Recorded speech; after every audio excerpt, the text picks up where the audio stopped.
The best goal line defense in recent college football history outdid themselves. That was one for the ages. If you love defensive football, a defensive clinic by Ohio State to win the football game. And the Buckeyes win over the Longhorns 28-14 in the National College Football semifinal at the Cotton Bowl in Dallas, although the game is not played at the Cotton Bowl, and it's not really the Cotton Bowl. It's a college football playoff game, but that's a topic for another time. Appreciate you being here at the Voice of College Football, breaking it down, following the next national semifinal, which sets up a colossal, historic brand game in the national championship on January 20th. Ohio State taking on Notre Dame. We will focus on the Buckeyes' win against the Longhorns. It was tougher than the final score might indicate, as of course Texas had the ball on the doorstep of tying the game at 21-14 with about 4 minutes left in the game.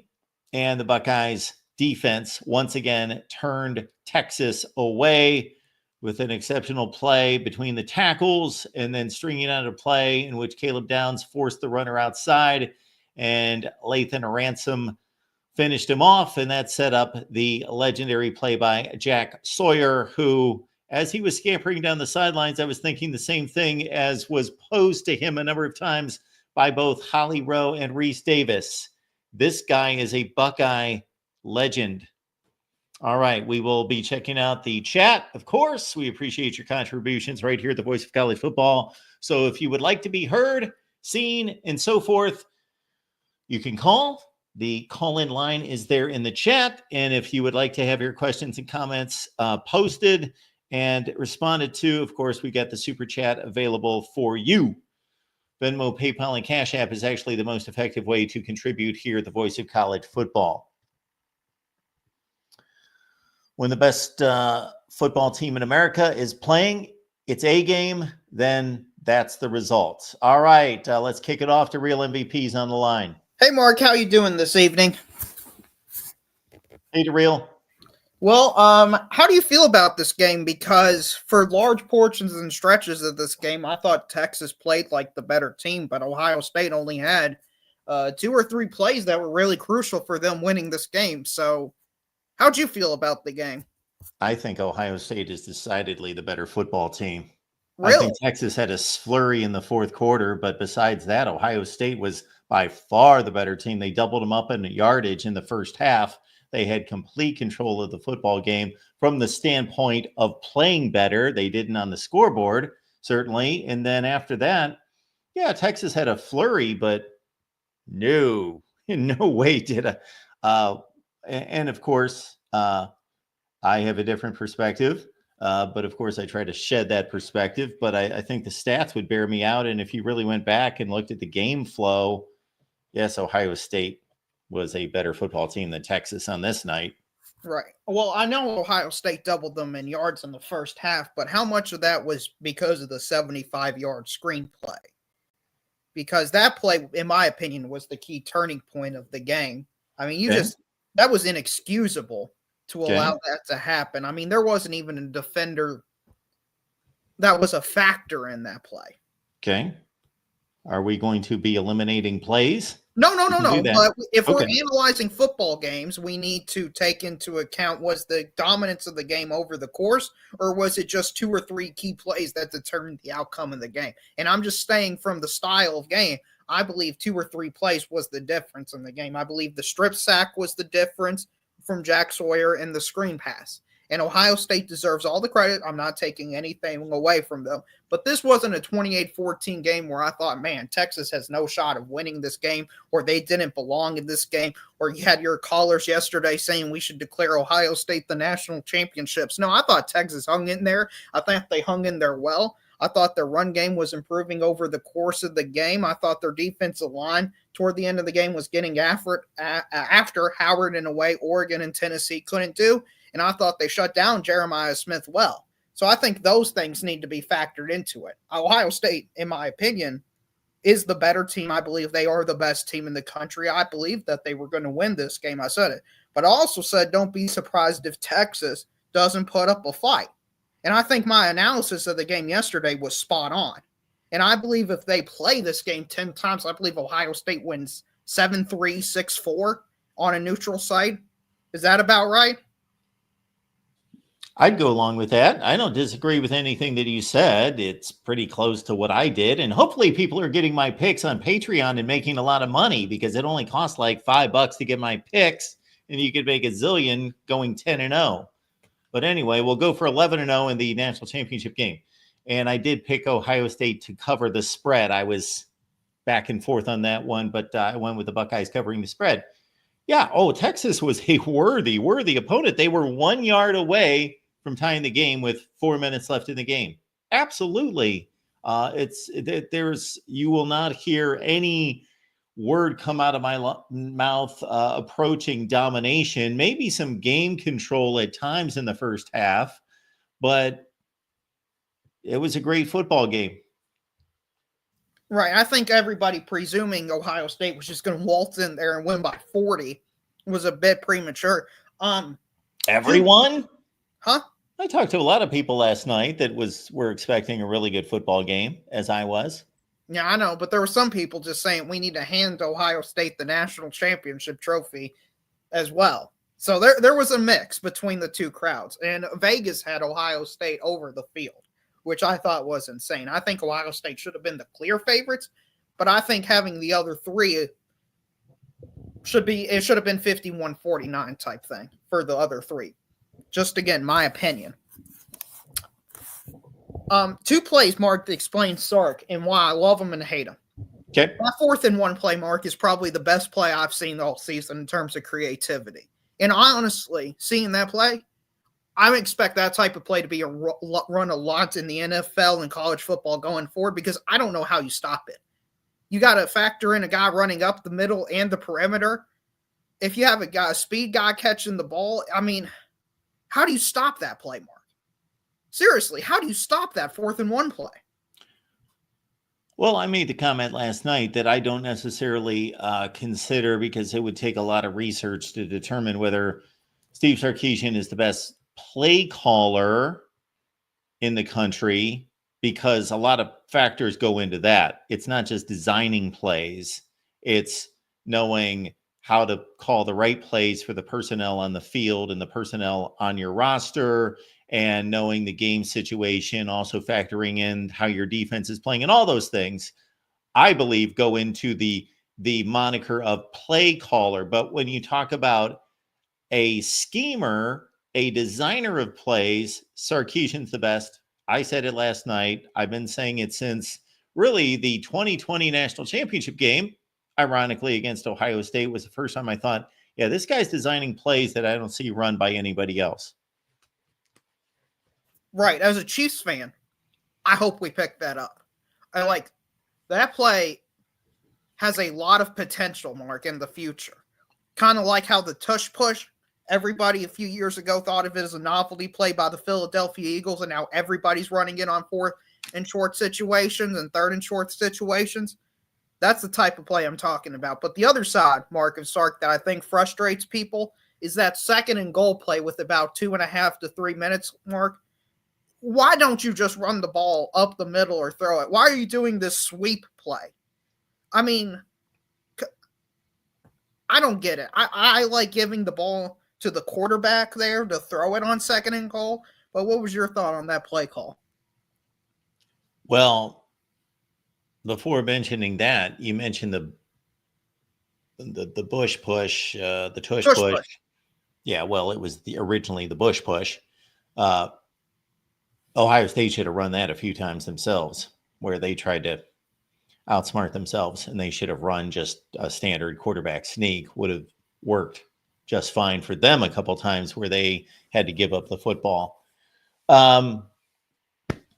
Yeah, again, I think it goes back to, I rarely, not never, criticize play calling, because I think there are so many morons sitting at home on their couches and in their recliners that know little about football, and they second guess plays because the play didn't work. I need sound thinking at least to start to push back on play calling. I don't know. Okay, second and goal It's at the not what one. I would have done. I would have thrown the ball just because Ohio State's defensive backs were starting to either get beat, and I know it's a tight quarters and it's a different pass game approach when you're out at the 40-yard line versus sitting at the 2-yard line. That's different. But they obviously got 2 pass interference calls right before that, and then they tried to run up the middle, which was not brilliant. Although I'm not going to say that that's a horrible play call, because that's not like a poor offensive line going up against a great defensive line trying to shove it into the end zone. Texas has arguably the best offensive line in the country. And so you give it a shot, one time off tackle. So I had no issue with that play call. The second one, I wasn't in love with. Again, I would have gone to the air, but that's what they decided to do. They thought they had a good play. Well, obviously they thought they had a good play. That's why they called the play. I don't. Sure. But I'm just pointing out that it's easy to sit and say that play calling sucks when it doesn't work. no, understand. I I understand. have to have a little bit more than that for at least me to attack play calling, which I do from time to time. It's not like I completely just throw up my hands and say they're the experts, all their plays are called correctly. I just think that it's easy for the typical fan to question play. That's the most overrated aspect of football, is play calling. Not that it's not important, because I get misquoted with this all the time when I say it's overrated. It's not important, but it's overrated. I don't know how many fans think like their play callers are the main reason why they lose games. Oh, And that's typically not the case. I agree with you. And I agree a lot of people are results oriented, but I either just like running it straight up the middle or just throwing it in that situation. That's just what I do. If Quinn Ewers was a different quarterback, I believe in the quarterback role down there. I believe in giving the quarterback options, but he's not that type of quarterback. His replacement next season will be that kind of quarterback that can threaten the defense with his legs and then also throw it. And I think you put a lot of stress on the defense, and you present conflict for the defense. You know, do you come up and play the guy and tackle him, or do you play back and wait for him to find somebody in the end zone? Right. And something else I want to give Texas credit for is they did something I don't think anybody thought was possible last week, because everybody overreacts to everything. Jeremiah Smith, Mark, was completely shut down in this game. He had 1 catch for 3 receiving yards. How was Texas able to stop Superman? Well, I'd have to look at the all 22 to see that. I think that Kirk Herbstreit ran through a few designs, which you really couldn't see. You just saw him running in space. They tried to force him the football, but I think that the one interception thrown by Will Howard early in the second half showed us what Texas was doing. And they had the one-on-one coverage, they had safety help, and then they had a linebacker drop deep and pick off that pass. So if that was being done on a routine basis, then that's your answer right there. You might as well take him out of the game. And Ohio State only scored 21 offensive points. So it was an excellent effort by the Texas defense. And of course, their rush defense was, for the most part, exceptional. Right. To me, this kind of solidifies Texas as having the best defense in the country, Mark. Do you think Texas has the best defense in the country? Wow, that's a great question. I think the 2 best defenses in the country were playing tonight. I agree. I think Notre Dame's probably third. Because I have so much respect and would say Ohio State's offense is that much better than Texas's offense, then your deduction makes sense. Yes. Okay. And the final thing I'll ask you about is the use of Manning. Do you think they should have used him a bit more in this game? They only used him for that 1 play. Yeah, they brought him in for that 4th down play. Well, he could have been used inside the 2. That might have been his spot right there. Other than that, I'm not a big proponent of this Bo Prabula, Arch Manning, Tim Tebow guy that comes in and plays here and there. I think Penn State played better on offense once they got Prabula out of there and just let the offense run through your quarterback. I just think it gives, yes, it presents you with options, but it also presents play callers with and the head coach with the decision of when do you yank the starting quarterback to bring in this gimmick guy just to run one or two plays. And then if it doesn't work, then you bring in your quarterback back in on a 3rd and 11 and he's in a bad situation. I'm not a big fan of it myself. I know. It's that old saying, if you got 2 quarterbacks, you got none. Is that the philosophy you subscribe to? Generally, yeah. And not that it can't be effective. It's been effective for certain teams, but with a slight lack of trust that I have in James Franklin in particular, that was the first question and the first statement I brought up when Prabula went into the transfer portal to the Penn State guy. I said, as long as Drew Aller stays healthy, is this possibly a blessing in disguise? Because then James Franklin has less to think about in terms of when do we insert this guy. Just let your starting quarterback run the show. Because I saw Penn State so many times bring in Prabula, lose a yard, get stuffed, then it's 3rd and 11, and they're bringing Aller back in. But there's a lot of Texas fans out there would tell you that Arch Manning should just quarterback the football team. Although I did think that Quinn Ewers, considering massive pressure from Ohio State most of the night, played rather well. Right. And final thing, because I just saw this come down the wire, Mark, is Ohio State -9.5. It's a little much, but not that they can't cover it. But Notre Dame could have some issues scoring in this game. Notre Dame does not have the offense that Texas does. They don't have the weapons. They don't have a Matthew Golden, although Matthew Golden obviously was not playing much of the game, but they don't have some of these other guys. They don't have the offensive line that Texas has. From a passing standpoint, Riley Leonard is not Quinn Ewers, and the defenses are comparable, and you believe that Texas has a better defense, and I would tend to go with your analysis there.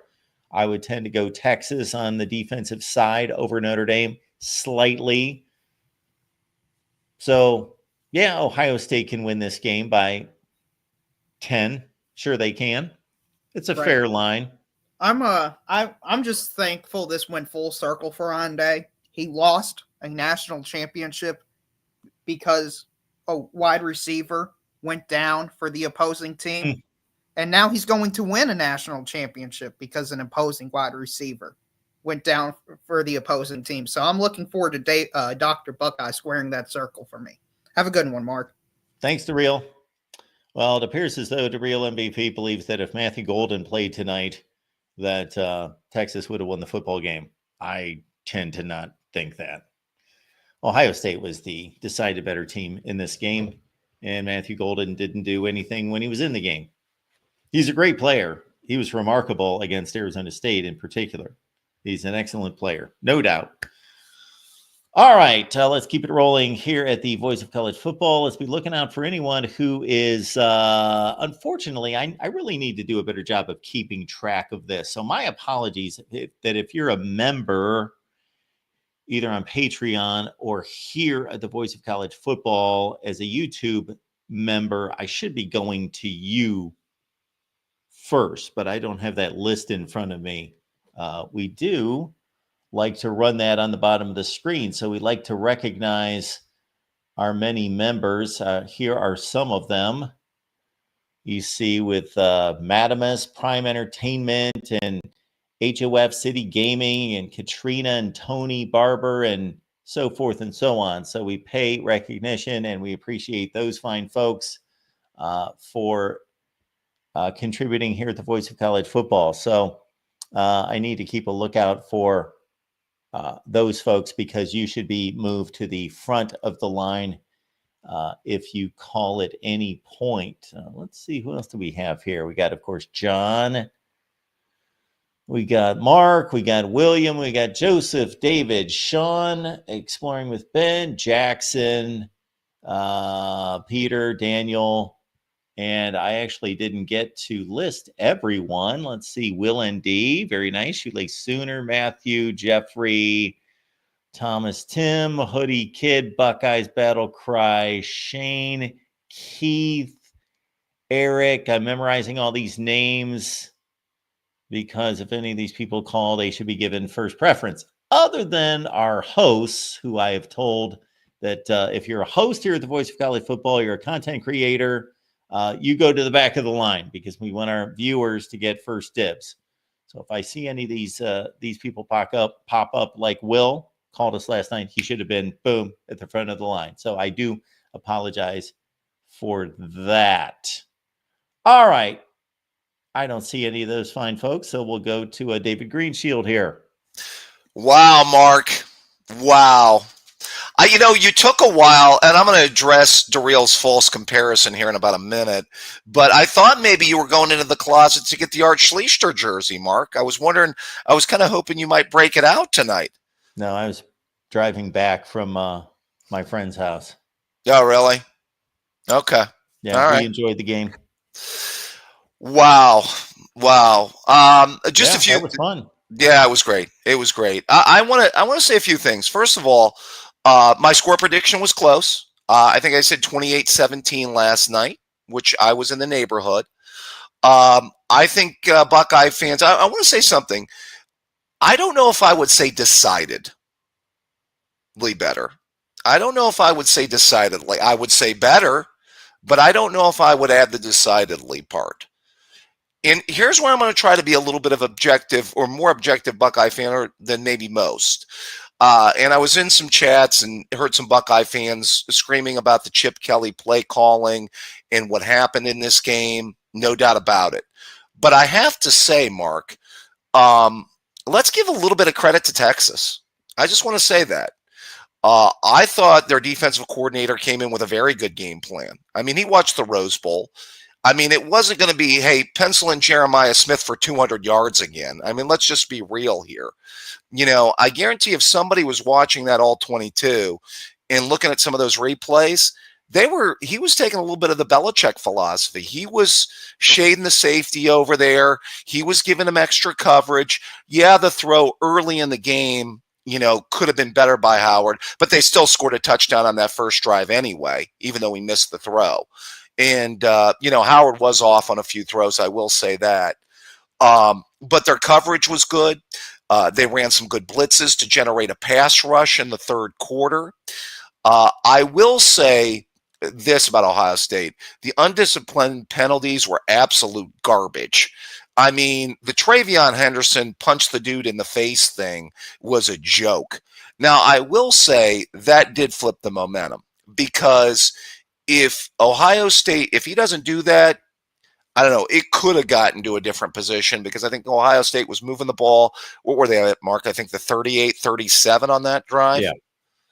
Okay. I'm going to close my door here. That's where I keep all the scum dead bodies in there, Mark. That's a joke. That's a joke. Yeah.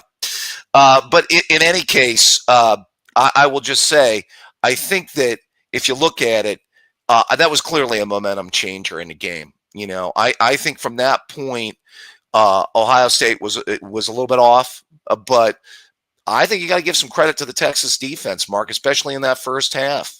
I don't know what your thoughts are. They might be the best. Now, from after the touchdown drive to lead off the game, Ohio State shot itself in the foot. Now, the Texas defense was a huge factor in that, but Ohio State just buried itself time and time again with mostly between the whistle penalties. But we did have the Travion Henderson. You're talking about having a first down at the Texas, like you say, 35 to 40 yard line, right? Versus burying yourself back to a 2nd and 24. I don't know how they did the addition there, but anyway, it was 2nd and 24. Then it was it was all those drives consecutively. There was a major penalty involved, holding on the outside by a wide receiver. I think, was it Emeka Buka or Carnell Tate had a hold? I think on so. the Yeah. outside. Yeah. There was the now this didn't Well, cost them down in distance, but it counted against field position. Was the late hit by Sarahville? oh, that was awful. That was awful. Okay, the only issue there is I want better replays. Sometimes Okay. ESPN lets us down on replays because what I didn't see, that was the ball that Tate caught over the middle. He's Mhm. being stood up. He wasn't being tackled. And it's the ref's discretion at what point to let the runner struggle, and he's not getting tackled. Do we blow the whistle? My friend certainly thought that Sarahville, it was like Yeah. touch and go in terms of when the whistle blew versus when he crashed the pile there. Yeah, I mean, I really thought, Ohio State was kind of letting them hang around, and when it was 7-0, Texas finally got that field position. I do think Sark did the best kind of what he could with his game plan, because Ohio State, if you notice, their secondary, they're playing off. They're playing not to give up big plays. What's kind of happened with this defense is they're not giving up the big plays. So I think what Sark had to do was run the ball, throw the ball on the flanks, to the receivers on the outside and to the backs, those wheel routes out of the backfield to the backs, which I think was a smart adjustment. I mean, Ohio State was going to kind of give up those throws a little bit, force them to be patient as well. The good news for Ohio State, you've seen it in the playoffs, and this is why I think a case can be made that Ohio State has the best defense right now, is the pass rush, Mark. This D-line is on a different level right now. It kind of reminds me of the way the D-line was playing in 2002, and that was high praise because that D-line was really good, that year, with Will Smith and some of those guys up front. Sure. And I mean, you watch that first half of that Miami game, they were giving it to Dorsey and McGahee. I mean, they didn't do anything in that game. They were shutting them down. I thought that if you look at it, our JTT, by the way, was on his way to one of his best games. I think he could have had like almost a 2022 Penn State game if he didn't get hurt. He'd already had 2 sacks, I believe, right, Mark? Yeah. He did. Tyreek Williams was playing out of his mind. Yeah. The front was playing exceptionally. Now, the one question I have, and I got to get a hold of a snap count, because this is one that Steve Hellwagon points to. It drives him crazy. Is he thinks that they tend to wear down this defensive front. They play they play the starting 4 too much. Yeah. And that they backed off a little bit the last couple games, but of course they had a huge lead in both of those games.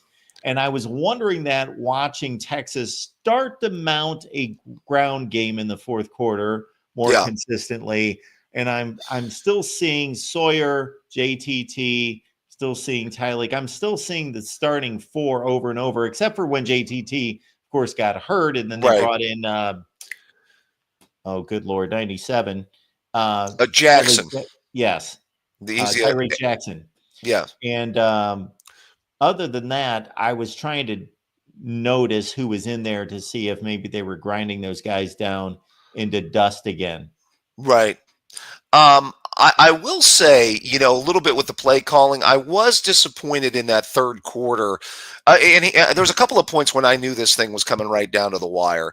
I had a feeling, I don't know if you did, when Howard threw the interception to start the second half, because I thought they had a little bit of momentum. Obviously, the screenplay is, 2 big plays really, were obviously the major factors when you get right down to nuts and bolts in this game. But if you look at it, I thought when they got that screenplay, I felt really good at the half because I thought that would give the offense life. We had the ball second half. We got a couple first downs. And when Howard threw that pick, because I think he was trying to force one to Smith there, Mark, if he'd have thrown the out to Igbuka, he was open on the other side of the field. Yes, he was. Yeah, absolutely.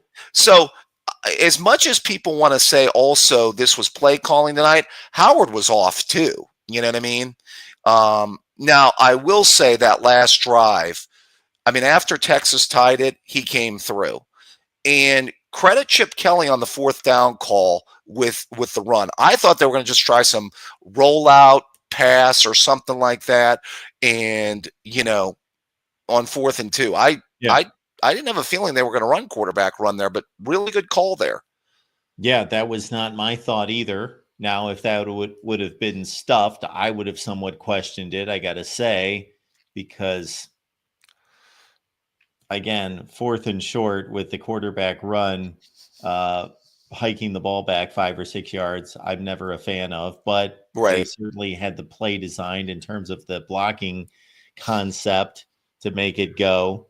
I thought Will Howard played okay. He came out early, and I thought he was throwing the ball rather well. He was Yeah. taking some chances. Right. Man, there were a lot of throws that were just squeezing by some defenders. He was taking some chances and threading the needle on some of those throws. See, Yeah. well, just real quick, have you heard some people talk him up as an NFL prospect? Maybe he could play himself into a higher round pick, because I don't know if I'm buying that, Mark. And I'm a Buckeye fan since 1986 here. And I said, I still think he's basically a clipboard quarterback in the NFL.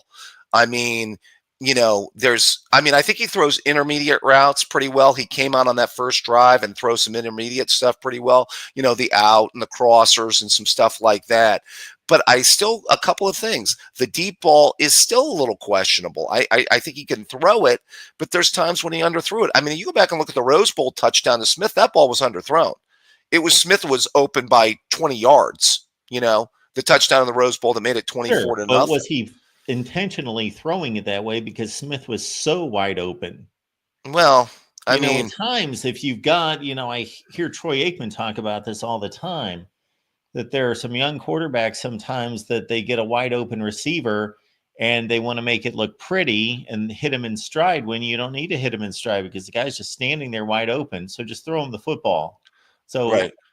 The pass in the Rose Bowl to Emeka Egbuka was beautiful. Well, that was a dime. Yeah. But two of the first 3 touchdowns, were like the first touchdown to Smith was essentially a long handoff throw that Smith took all the way for a touchdown. And then the deep throw, like I said, he had about 7 to 8 yards worth of separation. So that's what happened on both those plays. I agree with you. The second touchdown to Egbuka was a dime in the Rose Bowl. I will say this, that there are quarterbacks in college football over the past 10 years that I never thought would be starting level quarterbacks in the NFL. And they have a job. So maybe Will Howard's going to be one of those in the future, because when I look around college football, we're searching for star quarterbacks. He doesn't have to be a star. He can be a starter somewhere in the NFL. Shoot, Daniel Jones has been one for the last 4 or 5 years. Yeah. Well, Mitch Trubisky went high in a draft too. Anthony Richardson went high in a draft too. So, there are some guys that are highly questionable first-round draft picks, right, Mark? But absolutely, about half of them. Well, and this is a bad quarterback class by everybody's estimation. This is not a high level. Like I said, this isn't 2019 when the top 6 teams all had NFL starting quarterbacks. What is there, 2 quarterbacks that we really can count on? Is it Cam Ward and Shadur Sanders? Who else is coming out that's good? Right. Yeah. As far as like NFL guys, I think most people's evaluation, I think Drew Aller found out last night he probably needs to come back to college for another year. Yeah. Maybe transfer to a school that actually believes in wide receivers, but I digress. I will say about that last drive, Mark, a few things. First of all, I have to say, Caleb Downs saved the day twice in this game. And, I actually think of I'm trying to think of the players that are all-time Buckeyes on this team, and I'll get to Sawyer in a minute. But I think, especially if he has another great year next year, he's going to be remembered as one of the better Buckeye safeties we've seen. Oh, sure he is. Yeah. He's winning all the awards. So you're talking about the play in the fourth quarter when I don't remember who it was, broke free and he caught him by an ankle. Well, yeah, the touchdown saving tackle after the Buckeyes took the lead at 7-0 on that pass where he's streaking down the sideline and he just trips up his ankle. And then I'm also talking about the goal line play where he's out there on the wide run. Oh, yeah. It was just an awesome play because that put Texas back into a throw situation. Yeah, it was an exceptional play. I'm going to be very picky and say I wish he wouldn't lose his footing there and keep after the ball carrier, but he did force it. He forced it. Now the rest of the pursuit had to be there because he was laying on the ground and didn't complete the play. Oh, you're talking about the goal line play. No, the goal line play. I don't know. He seemed to get out there pretty quick on that running back, Mark. Wasn't a Ransom out there with him too? I think that kind of but what I'm saying is if the rest of the pursuit wasn't there, he whiffed on the tackle. He went to his knees. Okay. Well, I mean, the running back got down though. I mean, we got him on the ground. Not because of Caleb Downs. Well, he did not make the tackle. Okay. That's the point I'm making. Oh, was that my bad? Was that Ransom who ended up making that tackle there? Ransom made the play. Okay. Downs made the play. Right. He forced it. Okay. But if there wasn't pursuit by Ransom in particular, then it's for naught. Well, by the way, another strength of this team, I think they have the best pair of safeties in college football this year too, Mark. Yes. On one team. Because Ransom's been playing great the entire year too. So I will say kudos there. And then what can you say about Sawyer, Mark? I mean, what's crazy? Even in that awful game against Missouri last year, he was the one guy that played great. Yeah, he did.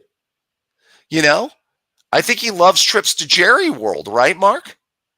I think this program loves trips to Jerry World. Yeah, it seemed to worked out fairly well 10 years ago. Yeah, the one last year, I can't say that counted for much, but I digress. No, I just think that he built on that and had a really good season. I know these DNs were taking a ton of abuse, like they said, about not getting home on the pass rush. But, I mean, I've just been so impressed over these playoff games about how well they've been playing. It's just, I mean, JTT. And by the way, they're probably making themselves some money with their draft status, too. I sure hope so. Maybe pushing themselves up into the later first round or somewhere in there, I would think. I wonder if these guys are taught, and I know that this is not, just distinct to Ohio State's defensive line, but they seem to be about as good as anyone at batting down passes and reading the quarterback's eyes and determining when the quarterback's about to throw it, determining how far that they've made it on their pass rush that they can't get home, doing all those things. And Sawyer's, of course, the master of it, but JTD does it on a regular basis, and Tyleik Williams. Yeah. Well, you know what I love too is they know the right thing to do. If we can't get there too, let's just get our hands up and knock down passes too. Yeah. Which is also greatly appreciated. By the way, to derail, a little bit of a difference between Golden and Marvin Harrison Jr. I don't know. Is there like a slight difference there? Slight. Maybe slight. I don't know, Darrell. You might want to, if you can answer that one in the chat about the difference between those two guys. Maybe. But I digress. Early feel on the title game, Mark. I mean, I certainly go in with a lot of confidence, and I'm really wondering what that Notre Dame offensive line is going to look like and if they're going to be healthy going into that game. Yeah, so Notre Dame by the fourth quarter was playing with a right tackle and a right guard, as I understand it, that had a combined 6 starts in their career. One of them, as our buddy Will ND outlined, came out of camp as the starter, but faltered and was unseated, but back in the lineup because of injury. And then the other guy is just a complete non-factor, non-starter, but boom, now he's a starter in the national championship game, most likely. I don't know how the extent of these injuries on the right side of their offensive line, but we'll, of course, look into that.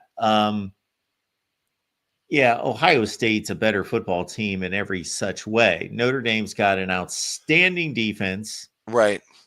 and Ohio State's better at every position on offense, and where they're not, they are equals. Meaning, I'd have to study up on specific players along the offensive line to match those up. But the running backs, we could argue all night who's got a better running back room, but Ohio State's got the quarterback and the wideouts. If Texas, do you think Texas and Notre Dame could have the two best secondaries in the country this year? They could. Yeah. Yeah, I guess they would be right there. Okay. Yeah, I mean, Yeah, I don't know who else would be in that argument besides Ohio State, but with the corner play a bit susceptible at times. Davison Igbinosun continues to baffle yeah, me. yeah. I don't know that he doesn't get coached or take to coaching, but he's just not a very good player. You know what, Mark? Vegas should put out prop bets on. Well, they can't for college in Ohio, which is a joke. But in other states, they can. And if you could put out a prop bet for Igbenos and 2 or more pass interference or holding penalties a game, Yeah, it's almost like you can set your watch to it. Yeah, it's bad. He's handsy, and he a lot of times doesn't get his head around, which is also not great. But yeah, I do have respect for the Notre Dame secondary. By the way, I think that was one thing that was exposed last night against Penn State is, as bad as Aller, didn't have a good game and receivers and everything like that. I still thought 24 points was more than enough for Penn State to win that game going in. And I actually think Notre Dame might have exposed their secondary a little bit last night. Notre Dame's Notre Dame exposed secondary Penn was State. exposed. No, Notre Dame exposed Penn State's secondary last night. Oh, I understand that. Sure. Yeah. I get your point there. Yeah, the one receiver, Jaden Greathouse, had a nice game. But the one play was a bit of a joke in terms of just Penn State looking like Keystone Cops. Right. And that was 55 yards for a touchdown. Yeah, I just don't know if this Riley Leonard passing game and Penn State offensive line is going to be up to the task. I respect Notre Dame's defense, and I think they might cause some issues. But again, I think if Ohio State gets to 20 points against Notre Dame, they're going to be just fine. You would think so. I mean, barring turnovers or special teams, but yeah, I mean, I just can't see Notre Dame's passing game and offensive line holding up. Just kind of early thoughts, Mark. Notre Dame could not run the ball against Penn State either. Penn State, if you just looked at rushing totals, you would think that they would have won the game because Penn State controlled both lines of scrimmage in the first half. And then I think that their run game continued to be pretty successful in the second half. And Notre Dame could not run the ball on Penn State. Yeah, it was really the Notre Dame passing game that carried them last night. It really was. Yeah. So, all right, my friend. I mean, you ever bring out the Schleister jersey? I'll try and find a Doug Donnelly jersey. We can get out there and run some routes sometime, Mark. You and me, buddy. Do that. Gary Anderson, wherever you want to go with that would be phenomenal. Absolutely. I'm a good route runner, Mark. Great hands. I can get open. Nice. And I'd love to see that Mark Rogers arm someday. Okay. You could, I don't know, run some routes like maybe you're a Dane Sanzenbacher type. Yeah, I got a little Sanzenbacher in me. Hey, Mark, how about a shout out to the 80s? How about a little bit of Mike Lanise? I thought of him too. I was going to go that route first. Yes, Mike Lanise. Brilliant. Yeah. Compliment the other side of Chris Carter. Yes. All right, my friend, OH. You can't say, can you, Mark, though? You have to stay objective. Yeah, I stay objective. Plus, I just think that's yeah. I've never been into repeating that. I just, okay. Kind of silly. Well, have a good night, Mark, and go Buckeyes. There you go. Yeah, wherever this OH business came from, it's fine. If you want to do it, fine. OHIO. It's all over the place, obviously. I don't know when that started, maybe 20 years ago. I don't know, 25 years ago. I didn't grow up with it. I just look at people when they do it. O-H. Okay. Yeah. I know how to spell Ohio. Yes, absolutely. Okay. All right. And maybe, you know what? I'm going to give a lot of credit as we usher in Michigan Man. And again, if anyone is a YouTube or Patreon member that's calling, certainly you get first dibs, and we need to do a better job of keeping track of that. We got Space Farce who says, Mark never played a down of football. Well, Space Farce, you are exactly your name. You are a farce. You're a clown. You're a moron. So call me and we'll discuss. What's that have to do with anything? Never played a down of what? Football in the NFL? College football? Yeah, I played high school football. Okay. Big deal. I'm not patting myself on the back, but I'm refuting your stupid claim because you don't know what the hell you're talking about. So you're an idiot and you're a moron. Not a linebacker. No. I could run a 4.58. All right, here we go. Michigan Man's coming up. Michigan Man, what's going on? Hey, what's up, man? First of all, congrats. I disagree with the real, but I disagree with you too. I think, in my opinion, these were two, at least in this game, were two evenly matched teams. I Okay. thought Ohio State was better in the first quarter. I thought they were better in the fourth quarter. I thought Texas was better in the second quarter.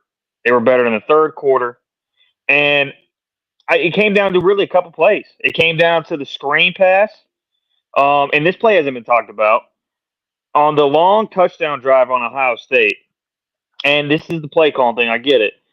It was 3rd and 11, I believe. Ohio State's 3rd and 11, and they did an all-out blitz. An all-out blitz. Instead of doing what was working all night, mixing coverages, disguising coverages, really they did the Michigan game plan. That's the closest thing I've seen defensively to doing what Michigan does on defense. And they went away from it. They did an all-out blitz. It was an easy first down. And then arguably the worst set of play calls I have ever seen in my life. And Ohio State has the best goal line defense in the country, no doubt about it. But you helped them out 100%. It's 1st and goal from the 1 yard line. The 1 yard line, Mark. You're down a touchdown. There's 3 minutes left. At worst, you run it 4 straight times. You turn it over. They got the ball in the inch-yard line. You got 2 timeouts. You're only down a touchdown. You're only down a touchdown. You still got a 2-minute warning. Why are you pitching the ball second and goal from the 1 yard line? A long pitch play. It was some of the worst play calling I have ever seen in my life. And I know you don't like to criticize it, but I think I gave a very logical reason why it was absolutely not the smart thing to do. Okay. I got to think that they've been studying film on Ohio State and thought that they had something there. They obviously didn't, and it didn't work. So we can criticize it. Absolutely. Yeah, 100%. I guess I just look at it, I'm like, 1st and goal, the yard line. And it's also situationally. You run it 4 times. Let's say you don't get it. They get the ball on the inch-yard line. You've been getting pressure all day. Ohio State really hasn't been running the ball that well. You could get a safety. You probably could get the ball back. You're still down a touchdown. I'm just saying, Mark. It just made no sense to throw a pitch play. I mean, So we can harp on that all day. If you don't score, so Ohio State created that strip sack with about 2 minutes and change left. So it would have been a little less time left than that if you would have gone 4 consecutive plays, because that was 3rd down. So basically, you would have been That was running. 4th down. You would have run the 4th down play at like 2:10. You would have run down to the 2-minute warning, and let's say you got stopped. Ohio State comes out of the 2-minute warning, and they start running the plays from the 1 yard line. That's not the greatest position to be in as an offense, but you do have the ball in your hands and you can run out the game. you could run out the game, but if I'm analyzing the way the game has gone and my D line has been eating that offensive line for the majority of the game, and they get the ball and this is at worst, by the way. You run it 4 straight times. I like my chances of getting in there if you run it 4 straight times. They get the ball back before the 2-minute warning. You have 2 timeouts. I mean, we could go back and forth on this. It's a great goal line defense, Mark, but you don't help a great goal line defense by getting cute when you're literally on the 1 yard line. But we can harp on that all day. No, I I thought get your again. point. I get your point. But Yeah, what is Michigan doing in that situation? We all know they're running it 4 straight times. That's what they're doing. I mean, are they really? they're Seems to they're me running they it were in four that straight times. position and they tried to throw a look right and throw it back left, and they got picked off by Jack Sawyer in the end zone. That's true. I criticize that, but I think that was second and goal from the 3, I believe. I think it was second and goal from the 3. To me, that's not the same as second and goal from literally like we're talking the 1 yard line. But I'm not gonna keep. I'll move on to a couple other No, things. you've had your say. I'm not saying you're wrong. I'm just saying there are other considerations, and it's easy to say when it doesn't work. I think you have valid points. Yeah, no doubt. And then defensively, it was a great defensive game, no doubt, on both sides. I thought Texas, like I don't know if you comment on this, but do you maybe you agree? I think they were that's the closest I've seen to someone taking the Michigan game plan. It looked a lot like what Michigan was doing, a lot like what Michigan was doing in the Michigan game. Bracket coverage, showing one thing pre-snap, going to something else once the ball snapped. It was a great game plan. But yeah, I don't think necessarily one team was. I mean, it's 28-14, but I don't think one team was necessarily better than the other when you really watch the game. Ohio State had a good first quarter. Texas had a much better second quarter. And then you had that screen pass with 13 seconds left to make it 14-7. Texas was much better in the third quarter. I don't think there's any debate about that. And then you had and then the fourth quarter, obviously Ohio State was better. But yeah, I think Ohio State's going to go on to win. I don't think Notre Dame has any chance at all, any chance at all in this game. And then the reason that is because I do not see their offense being able to move the ball. I don't think that QB run's going to work. Do you, Mark? That they spam so much? Well, I'm trying to think who else Ohio State played this year that Dylan Gabriel would not run the QB run as much as Riley Leonard by any stretch, but he was capable of doing it and hurt Ohio State a little bit. One huge play in that game in the first matchup. But yeah, Ohio State's got a better defense than Penn State and a more dominating and athletic defensive front, although Abdul Carter is better than anybody on Ohio State's defense as one guy. I do agree that when ESPN gave us the look behind, the overhead look from behind center, when you can see the coverage and you can see the blitz or the look before the play pre-snap. There were some really good looks at Texas getting in and out of blitz looks right before the snap.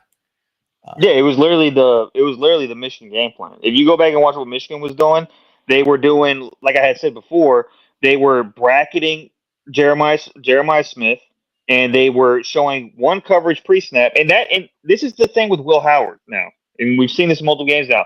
If you can confuse him pre-snap, he has a lot of trouble. He has a lot of trouble. If you can confuse him and in post-snap he sees something else, he doesn't know where he wants to go with the ball. Would you agree? Oh, well, I will say that if you look at the pick that started the second half in particular, he was locked on Jeremiah Smith the entire time. And And even if you're going to be locked on a guy, you at least need to look off the safety, if nothing else. I don't know that that would have saved him from a pick in that situation, but he was locked in the entire time, and then he actually threw it in that direction. So that was just poor quarterback execution out of a veteran quarterback.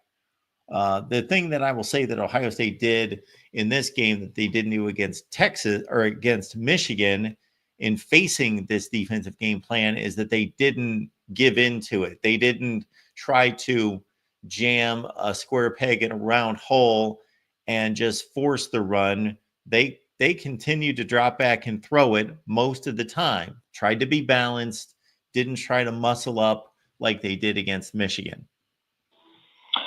Yeah, and I agree with the point, but when you look back at the Michigan game, they threw it 33 times. I don't know how you explain the Michigan game, but just talking about the playoffs, I think Notre Dame, their only chance is they're gonna have to. They got to run that game plan. They got to run the same game plan defensively, and they're gonna have to run the ball. And you know what worked in this game is throwing it to the running back. If you getting the running back in the pass game and doing some delay tight end passes, I think could work. But I just don't know. I just don't believe they're going to be able to do that. I really don't. I think the game's going to be probably a multiple score win for Ohio State. Well, in terms of Honestly. running back receptions, I totally agree with you, but I don't know if Notre Dame's capable of doing that as well as Texas. Texas, those two backs led the SEC in pass receptions by running backs. They've been excellent at that all year, so that's been part of Texas's game plan. Now, Notre Dame may be able to implement that a little bit more into their offense and take advantage, but I doubt if they can do it as well as Texas. Yeah, and just so everybody know, Rod Farber in the chat, Mark knows this. I've been saying Ohio State's going to win the Natty since I think the Tennessee game. So I'm just saying I've seen the writing on the wall now. Yes, sir. But that's pretty much all I got, Mark. It, of course, is go. I can't even say that because they arrived. Here's the thing, Mark. Michigan got two rivals in the Natty game playing against each other. Now, obviously, we don't like Ohio State more, but it just feels it kind of feels weird even saying go ND. You know what I'm saying? I know It's two rivals. So, but congratulations on a national championship, Mark. I know you don't want to. I know you don't want to say, but we all know what's going to happen on the 20th. We all know. Okay. Got to complete the mission. You do. All right, man. Peace out. Appreciate the call.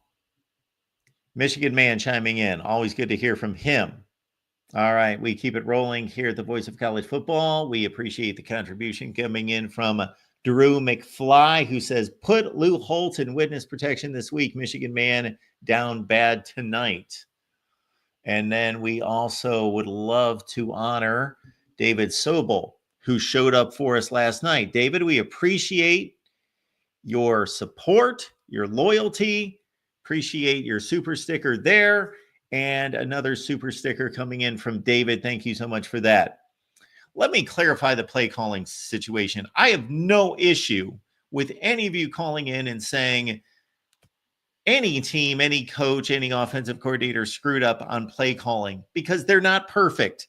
That's almost the essence of this entire show and this entire channel, that we don't take what is handed to us. I attack it more from the standpoint of national rankings and ratings and all of that, and just have it handed to us and take it as is. No, you question, you challenge. That's what makes this country great. Freedom of speech, freedom of opinion. You challenge. You don't just have the powers that be tell you this is the way things are, because that isn't always the truth. That isn't always accurate. So you question it. So I have no issue with anybody questioning play calling or saying play calling sucks in any particular situation. I just want you to then follow through with an explanation, as Michigan Man just did right there, with a good, logical, rational follow through on why the play calling was bad. Okay. We got Michael stopping in here at the Voice of College Football. Michael. Hey, Mark, how you doing tonight, sir? I'm doing great. How are you? Pretty good. We seen version 2.0 of James Franklin in that game. Meaning? The play call at the end. Why not put Manning in? Because he gives you the dual threat, and then that would have. Oh, you're talking about Sark being the 2.0 version of James Franklin. Yes. Okay, James Franklin does not call the plays for Penn State. He's responsible for the plays. Sark is the offensive coordinator and play caller at Texas. Okay. So there's a difference. But I get your point. Okay. Other than that, I think that was a great game, but where I think Ohio State won was right after Texas scored to tie the game, and then Henderson takes off on the 75-yard screen pass. That's where I think Ohio State won the game tonight. Okay. I don't, but it was a big play. Mm-hmm. Like that. Now I got to ask you this. That play. The game was 14-14 in the fourth quarter. Well, I know it's 14-14, but I mean you can tell the way it was like with Notre Dame last night against Penn State. Remember how they scored, kicked the field goal, and then they took the scored and the opening big tip tonight. Howard threw the interception. That's a little bit different outcome though, but I digress. But no, I gotta ask you this: with viewers on that one play, do you think he was down, or do you think he got the ball out right before he got down? He got the ball out. That I agree. That was so razor close, man. I mean, it could have gone either way though. But no, other than that, I mean, like it was so entertaining. And JTT, how is people saying he was a bust when he's a 3-time All Big Ten first teamer? Well, he was a 5-star. He was the number 1 player ranked in the country, and he had his choice of anywhere, and it came down to Alabama, Washington, Oregon, and Ohio State. So consider that Ohio State has had some of the great pass rushers in college football over the last 10 years, like the Bosa brothers, Chase Young, and Draymond Jones, but particularly the Bosa brothers and Chase Young. And so he was stepping into that type of limelight and expectation, and his numbers came nowhere close to those guys. But he's pouring it on now. He's an exceptional player, but not quite the pass rusher that those guys were. Mm-hmm. Yeah, and I would say I know what Sawyer, and then I thought the reaction there when after Sawyer scored a touchdown and Howard was on, man, I thought he was going to end up trying to break his when he hit him there in the shoulder pad. But I wonder where that big bump came from that was on his hand early in the game. Was that from like a helmet to hand contact or something? That was my guess when they first showed it, that had to be hand to helmet. But they showed the Howard run. And if you notice this, anybody out there, the play in which Ohio State, Will Howard apparently got hurt, he kept the ball on a read option. If he would have given the ball to Quinshon Judkins, he most likely would have scored a touchdown. Oh, that's a touchdown. That was a touchdown. Yeah. I was talking about whether he can. Yeah, that one, because all he had to do is just what Juke safety opposite races. But no, I'm trying to think. So the conjecture is that he hurt his hand there, but when they kept showing the replay, I didn't see where that would have been because I didn't see a helmet hit his hand. So I don't know exactly, but that's the conjecture of when he hurt his hand. Yeah, and I'm trying to think who had that touchdown saving tackle when that I can't think of the running back from Texas who just barely got tripped up. I think it was in the third quarter. That would have been Caleb Downs. Okay, when I think he had like 20 yards. But I gotta give it, both teams had a good run defense tonight. Which is kind of surprised they was both having a hard time running the ball. Was I surprised? No, I was not surprised. That's what these defenses do. Texas has not run the ball against anyone not named Clemson. No, I'm talking about both teams having. I know, both teams. This is not a surprise that they couldn't run the ball against two of the best rush defenses in the country.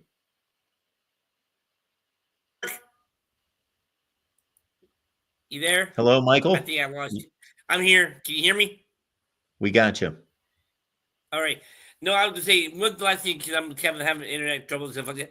But do you think the quarterback class is going to be kind of weak for the next couple of years for the NFL draft? Well, this year, yes. Past this year, I don't know. We'll see how some guys develop. The next year is going to be, off the top of my head, you're going to have Carson Beck and Drew Aller. Oh my goodness, who else is out there that could really develop into something big? That's a great question. Give me some young quarterbacks. I'm, I don't know. That's to predict. Just think about what we thought of the top quarterbacks in college football going into this season and how much it changed. So for us to conjecture ahead 2 years to an NFL draft, I'm not the guy to do that. Hello, Michael. I think you're gone. Okay. All right. Let's keep it rolling here at the Voice of College Football. We got Minnesota Dave chiming in. Hey, how's it going, Mark? Congratulations. Oh, well, Congratulations thank to you. your Buckeyes. They outskated the Gophers today. It was not a good game for the Gophers. They just did not play good Gopher hockey today. The Buckeyes just played such great hockey. Such great hockey. They're making it look like they're going to be a NCAA tournament, in the hockey tournament. Dave, I can appreciate the joke, but if you talk about hockey for another 2.5 seconds, I will cut you off. Sorry. That's And you're what going to I have to wanted to forgive do. me. Was there a football game today? No, I ended up watching. I ended up watching the most of the football game. I ended up just seeing the highlights. I didn't even know we were even playing the Buckeyes in hockey today. But anyways, yeah, I watched the second half of the game, and I have to agree. With Michigan, man, it was definitely. One side looked really good in the first half.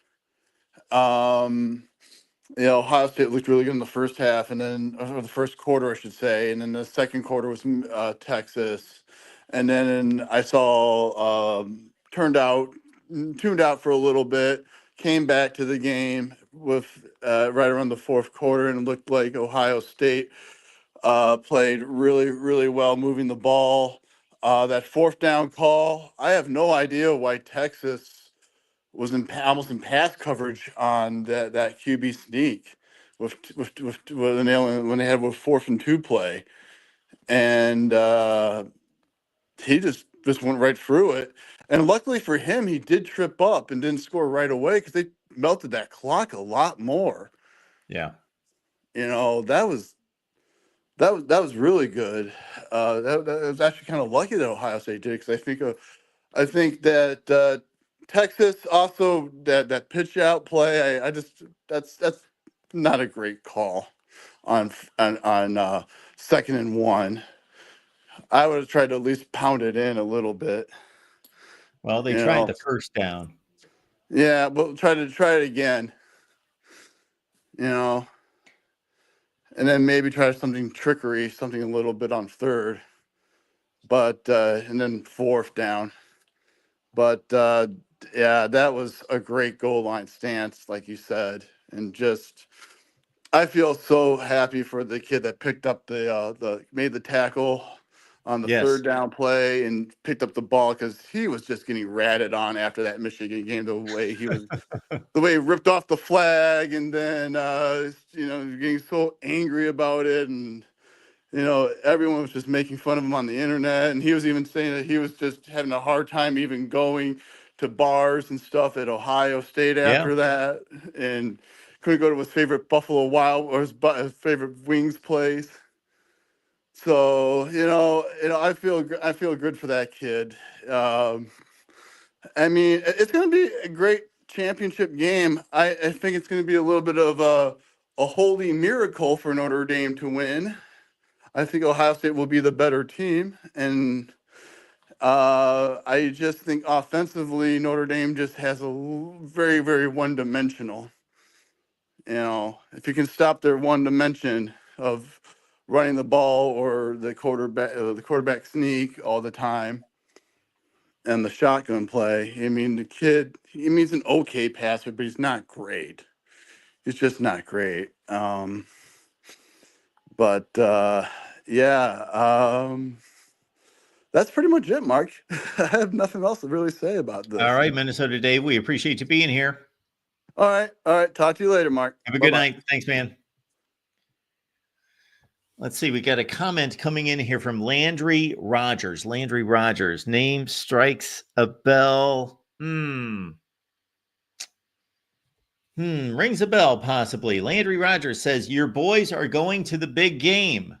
Huh. I may just leave that comment up here for a while and just kind of let that sink in and try to figure out who that is. All right. Next up, we got Rob on the line. Rob, welcome into the Voice of College Football. Hey, Mark, you're probably feeling pretty good tonight, I take it? Yeah, I threw a few fist pumps in the air. Right? Yeah, well, congrats on the Ohio State win. It's going to be a ratings bonanza in the final with Notre Dame and Ohio State. It should do a little bit better than Georgia TCU did a few years ago, yes. One would think. Yeah, one would think. I do have, I feel like Texas, even though I was pretty, not 100% sure. No one's ever 100% sure, but I was 99% sure that Ohio State would win by at least 2 scores. It just didn't happen in the way that I thought it would. Texas actually looked a lot better than I thought they would play. And I still think Texas was probably the fourth place team in the Final Four. Like, I think Penn State was better than Texas. I definitely think Notre Dame, especially if you look at the fact that, Notre Dame beat Georgia again on a neutral site on their first try. Texas had 2 tries, including once at home. And in the SEC championship game, they couldn't even beat Gunnar Stockton, the backup quarterback. So I don't have a lot of, I just don't look as highly on Texas as I guess some people do. I just think that they're a good team. Nobody in the Final Four was not a good team. They were all good teams. I think Ohio State is just markedly better than every other team in the Final Four. And I thought that they would beat Texas by at least 2 scores, if not more. So props to Texas for making it closer than I thought it would be. But yeah, I think this is Ohio State, and I've said this for a while. I think it's Ohio State's championship to lose. Not that Notre Dame can't win it. As a Notre Dame fan, I certainly hope I'm wrong, and I hope they do something incredible. But I mean, look, I'm also a realist, and when your team is playing their 3rd and 4th stringers on the offensive line, and your number one offensive player is like probably running at 50 to 60% strength with a bulky knee brace. Though to be fair, he's still hurdling people. Guy's a freak, but yeah. The writing's on the wall. Notre Dame this has been a battle of attrition all year, and it's just catching up to them.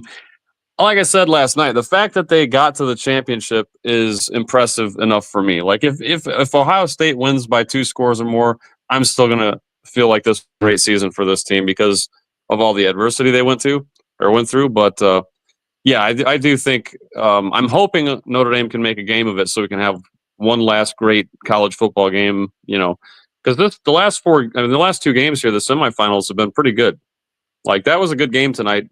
Texas played a lot better than I thought they would, and Ohio State did what most people thought they would do and put that game away at the end and left no doubt, with the final score. But yeah, it was still a fun game. What you have just been able to do is beautiful for those of us who like to analyze the game and the results and rank teams and get a really clear picture of the status of these teams, because instead of 3 games between the best teams in the country, 2 semifinals and a championship game, we are going on an 11th game. And no, it can't be perfect because we can't see Ohio State play Georgia or Notre Dame play Oregon, or we could go on and on with all sorts of matchups we would love to see. But obviously that's just not feasible because of the physicality of the game. There can only be so many games played, but we just witnessed 11 games, maybe not amongst every single one of them to get the best teams in the country, but the majority of them And therefore, you can make an assessment on how good these teams are against multiple other really good teams, not just one other good team. Not just, okay, you survived your conference and you lost a playoff game against Georgia, and that's all we saw. And we have to try to evaluate you based on that. We get to see various matchups, and we get to see, for example, Notre Dame and Ohio State having to go through now a fourth team. We're going to see Notre Dame play Indiana and I can't remember their second game, Georgia. And Penn State and Ohio State. And Ohio State, of course, against Tennessee, Oregon, Texas, and Notre Dame. And if we don't have a good read on these teams at the end of all this, then I don't know what's going to get us there. So I think that's kind of cool that we get a cross section of big games, not just did you pull it off one time? No, you got to pull it off 3 or 4 times. Yeah, I mean, I love it, Mark. This has been my favorite year of college football ever. Not just because Notre Dame's where they are, but the regular season, not just for Notre Dame, but for all the teams I enjoyed watching this year. It just seemed like the games, especially later on at the end of the year, meant more for more teams. Now, you can argue, obviously, Ohio State, Michigan, that game in particular lost a little bit of luster, I guess. But for the most part, I'd say most college football games meant a little bit more, even later into the season, because of the fact that there was a few more spots available for people to kind of cling to. So it just made the season super enjoyable to watch. This playoffs has been fantastic. And I do think we're looking at perhaps the best 2 teams in the country. I mean, if you look at what Notre Dame and Ohio State had to go through, Notre Dame beat the Big Ten runner-up and the SEC champion to get where they're at. And Ohio State trounced the number 1 team in the country and a very good Tennessee team, and now just beating Texas as well. So both teams went through a heck of a gauntlet, and like you kind of alluded to, you can't say that whichever team loses didn't deserve to be there at this point. I mean, and I think we both know which team is going to lose, or at least we think we know which team is going to lose. But still, even if it were Notre Dame beating Ohio State, nobody could look at Ohio State and say, well, they don't deserve to be there. That's just a ridiculous, statement at this point. The fact that this playoff going forward, teams that win this championship will have earned it. Oh, absolutely. There's been some comments made in the chat, not necessarily tonight, but throughout the last couple of weeks that, some teams going to lose 2 games and win the national championship. They don't deserve it. This is going to be the most undeserving national champion of all time. No, it's going to be in some instances, or could be argued, the most valued, the most deserving national champion of all time, having to go through 4 consecutive opponents of that caliber. That's never been done in college football history. Right. Yeah, exactly. I mean, this, and as good as Ohio State is playing right now, I still don't think they're as good as like the 2019 LSU or the 2020 Bama. No. Now we'll never know, right? I can't say that for sure. Everyone likes to say that, oh, no team this year is as good as those other teams. Well, we don't 100% know that, but we can make an educated guess based on our eyes and what the stats tell us.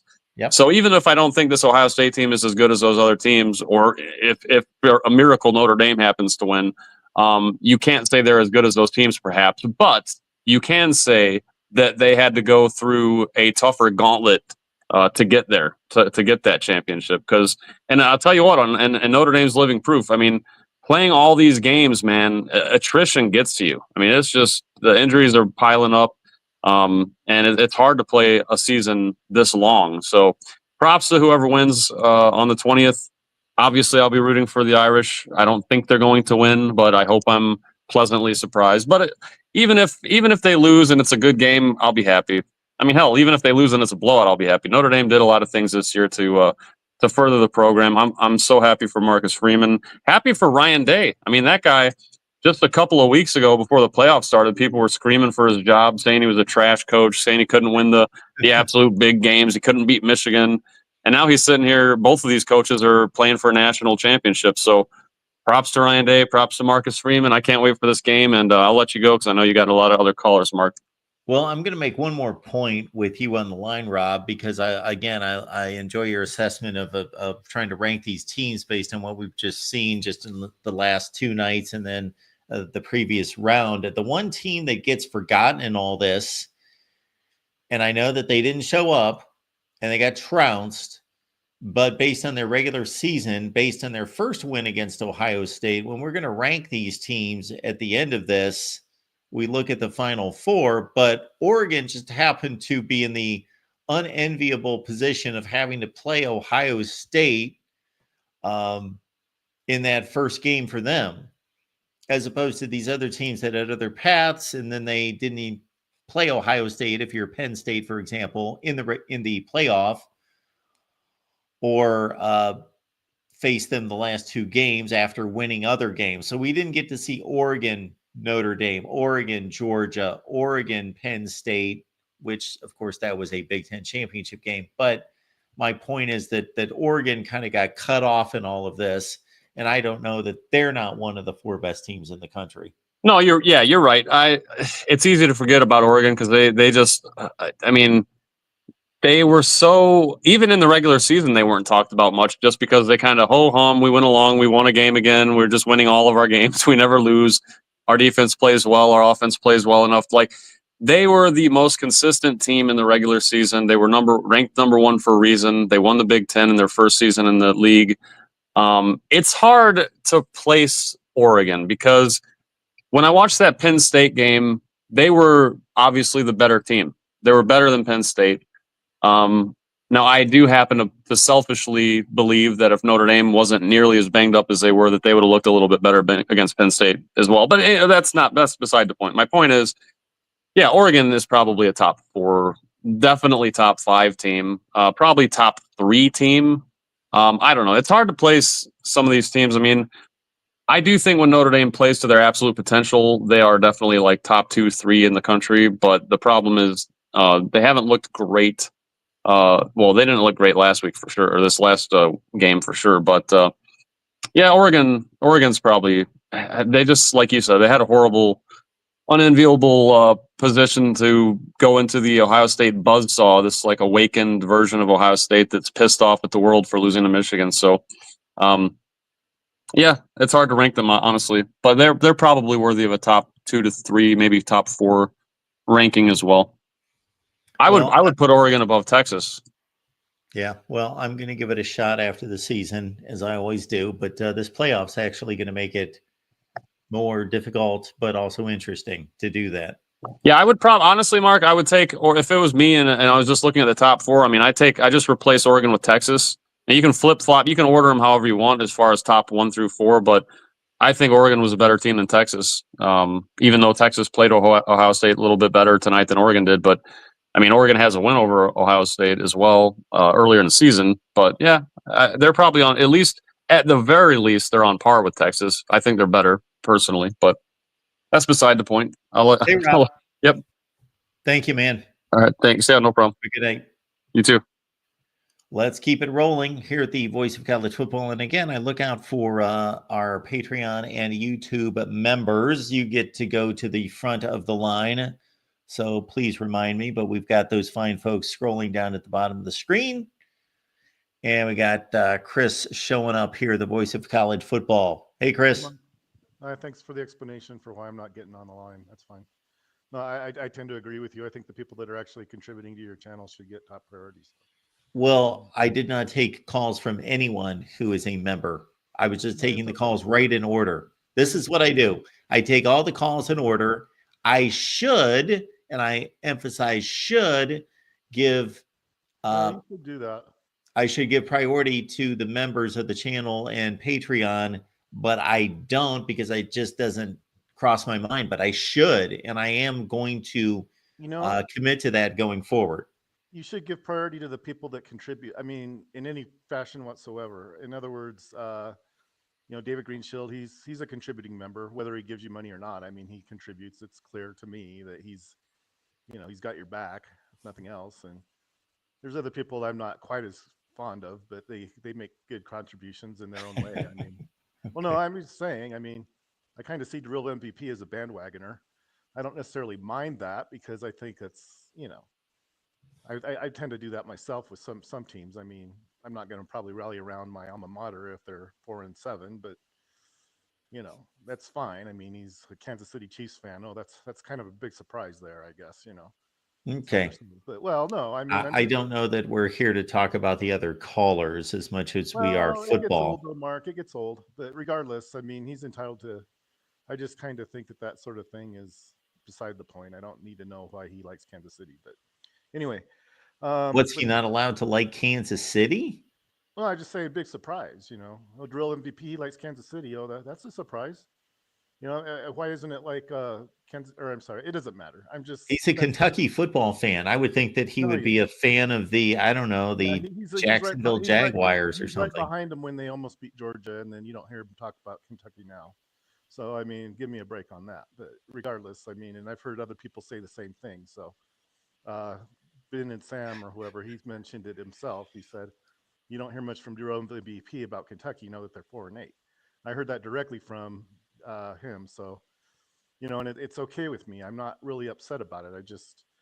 I kind of tend to think that those people that have to do that lack something, and I don't really want to be the one to bring it up. But Well, the real MVP would call in many times after Kentucky lost and make comments about he'd make Kentucky comments losing. about and the reason it doesn't bother me, Mark, if you want to know the truth, is I tend to agree with some of the things he says. I mean, he would talk about how much better the SEC is, and I would go back and kind of compare with what I've learned about the SEC, and he's not wrong. It's just that those are opinions that I don't know that really add anything to the channel that much. It's like, it's like stating the obvious. But, if it makes him feel better, I guess to do it, I guess that's fine. But If I post a question, Chris, will you answer it?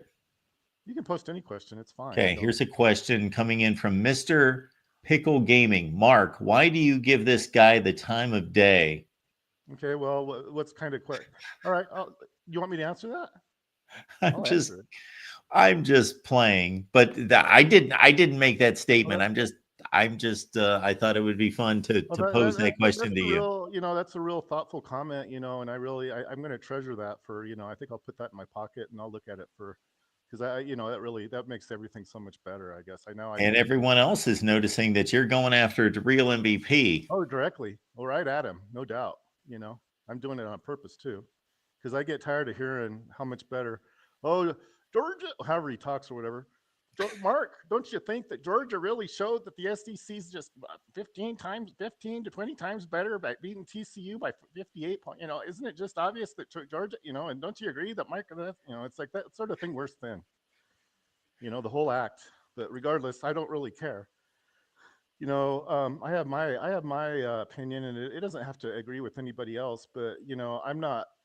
I think the fact that TCU played Georgia in a national championship game is something that should be, you know, regardless of what you think of TCU.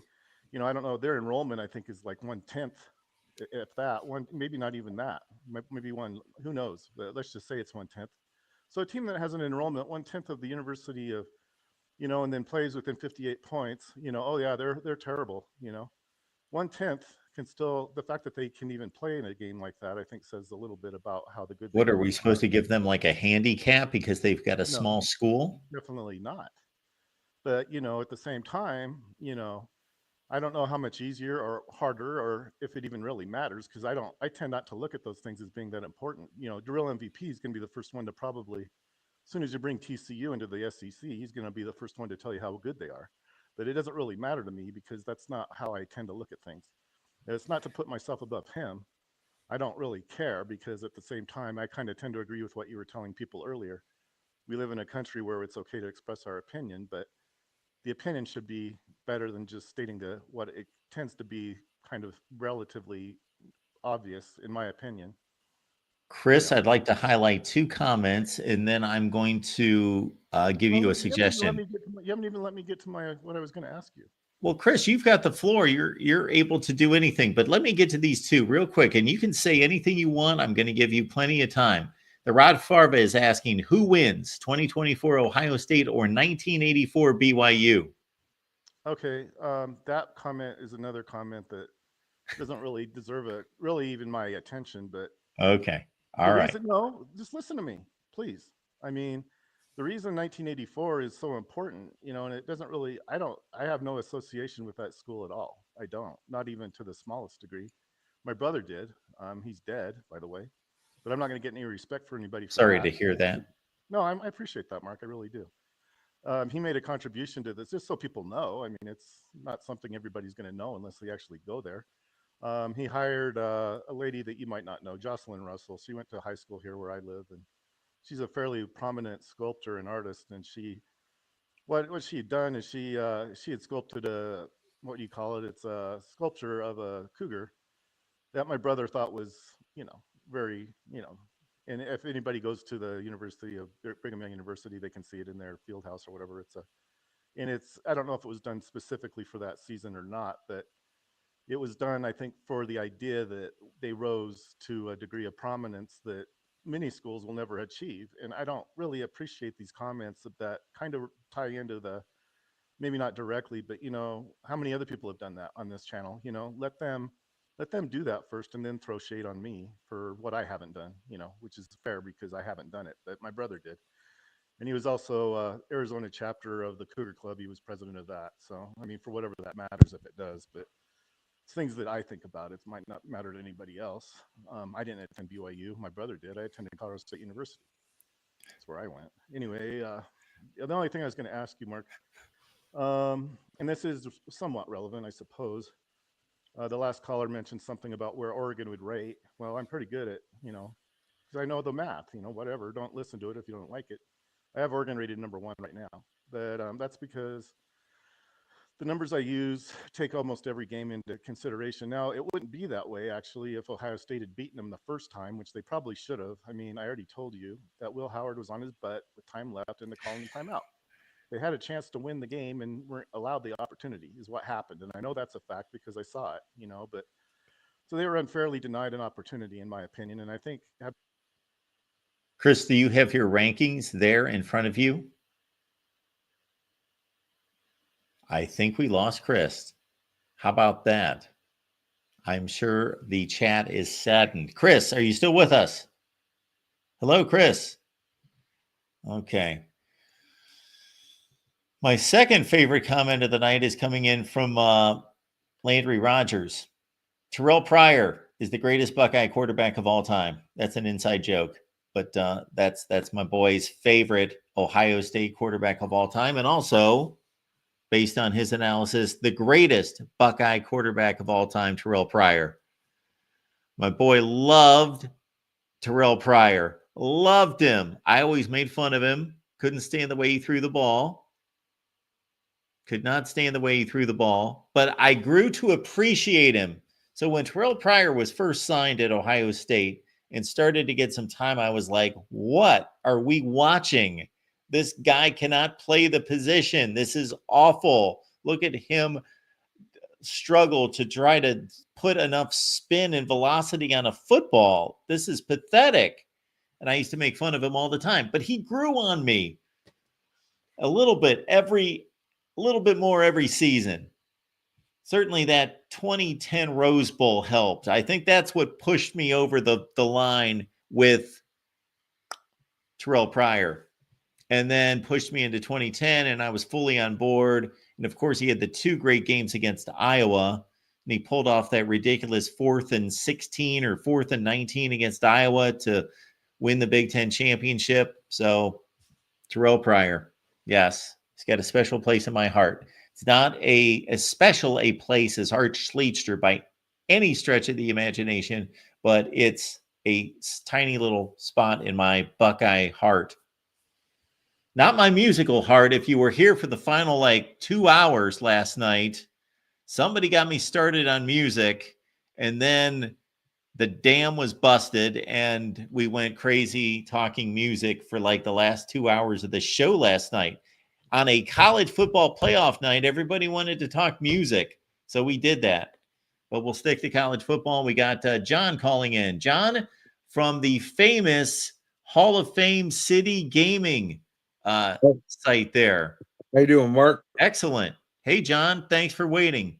No problem. I love calling on your show. Before I get to the topics that I wanted to talk about, I was actually at the store earlier, and this lady seen my hat, And she goes, "Sir, I'm guessing you're a Buckeyes fan." I'm like, "Yes, ma'am, I am."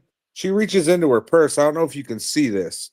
She Okay. pulls out this pin, Let me give you a full screen here. Okay. Keep going. and it's 1958, January 1st, 1958, Ohio State versus Oregon. And I just thought it was the coolest thing that she, you know, Trying to do our best. That's about as good as we can do, I guess. yeah, 1958, they played in the Rose Bowl, right? yeah. Yep, against Oregon. And I think 57, 10 obviously, to 7, I believe the final score. Yep, 10-7. Yep. Okay. But yeah, I just thought that was pretty cool for her to do, you know.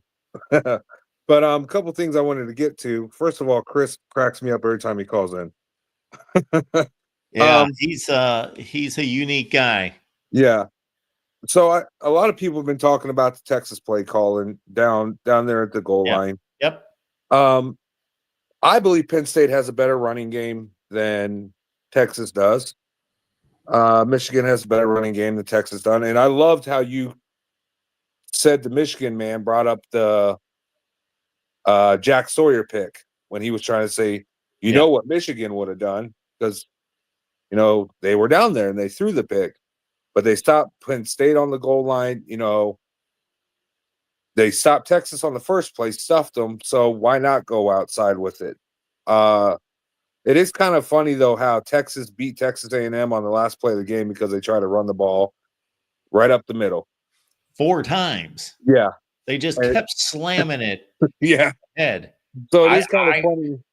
Why did I not remember that when that should have been my analysis to come back at that? Because I remember that night I was going crazy. That's the first thing I talked about after that game when I jumped on here was, what are you doing, Texas A&M, especially with a dynamic running quarterback? Yeah, there was a lot of people that called in and was talking about why did they just keep trying to run against that defense? So we can't have people calling in today and taking shots at Sark because he didn't try doing the same thing that A&M did. Absolutely. So, and not enough credit's being given to Ohio State's goal line defense all year. I mean, I know the broadcast talked about it a lot, but I mean, the play that there's plays that Caleb Downs makes that he's not even getting an interception or even making a tackle that he makes that I can't believe Alabama let him get away. Because he's, like you said earlier, he didn't make the tackle on that play, but he made the play. Yeah. Oh, absolutely. He forced that play and he forced it right into the pursuit, and the pursuit was there. And I wasn't trying to diss him in any way. I was just, I was just clarifying that he didn't complete the entire play. But yes, he made the play.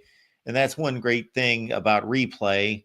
And we don't get enough of them during the regular season. During the playoffs, almost every play there's a replay, but there were a couple plays I thought, I want to see a replay. I want to see a replay. Why are we not seeing a replay? Why are we seeing stupid Ohio State and Texas fans in the crowd? I want a replay for every play. Is that you get to see you get to see who missed the block or who forced the sack. Maybe it wasn't the guy that got the sack, somebody else forced it.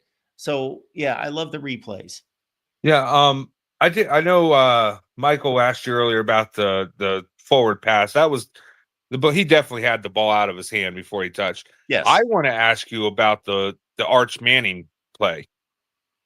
Because if you watched the laces on that ball was actually rotating, in my opinion, before his knee hit the ground. So I believe that's a situation where if they would have called fumble on the field, they would not have overturned it. And then obviously we saw that they called that he kept the football and the knee was down and that they didn't reverse it. So he had the ball like here and the ball was somewhere in his grasp. What I couldn't tell was it looked like before it dislodged where you could see it, it looked like it was dislodged like within here. Do you know what I mean? Yeah.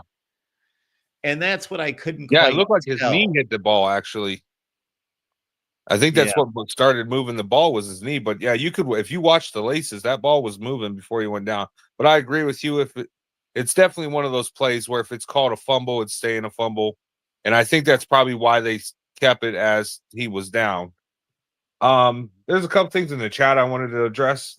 The Trojan guy, he made a comment. I don't know if you've seen this earlier. He made a comment that he doesn't know if Ohio State would even make it this far without Will Howard coming to Ohio State. It's kind of funny coming from a USC Trojan who just got Carson Beck. Don't talk like I don't get it. Ohio State produces good quarterbacks. Like we'd probably still have Aaron Noland. You know, who would be start? We'd probably still have what's his name? He just left for Syracuse. Kyle McCord. Kyle McCord. We'd probably still have him if because you got to think Ohio State went and told McCord, hey, we're going to try to get a quarterback in the transfer portal. So, I mean, I still think they'd have a good season. Will Howard's not the end all be all. You know, it's not like he's out here putting up Cam Ward numbers. He's playing good. I wanted to address something you said earlier when it came to the NFL draft this year. I think the most NFL ready quarterback in this draft is Jackson Dart. Jackson Dart. Okay, so I don't necessarily disagree with that because, man, I had him ranked high when I did quarterback rankings about halfway through the season. Yeah, I think that's a good call. I forgot about Jackson Dart when I talked about Sanders and Ward, but I really like Jackson Dart too. Yeah, I do too. And they're saying he might end up being 9 to the Jets or 8 to the Raiders. But I wasn't really big on the Shador Sanders train like a lot of people were. He's a good talent. Like he has a lot of talent, but I think he's going to be a very undersized quarterback. And I don't know. I'm a little hesitant on that, but I think Jackson Dart would be the most because Ole Miss runs a pro style offense. If I'm not mistaken, right? Sure, they do. Yeah. So, I mean, I like Jackson Dart, and now Quinn Ewers did declare before the game, so he's going to be in this draft. Yes. Now Jackson Dart also. There are some rumblings out there that Ole Miss is fighting to try to keep him in college, even though he already declared. They've got until January 15th. Okay. Well, that'd be interesting then. I mean, because there's a lot of talk about, Drew Aller being the number one quarterback off the board next year.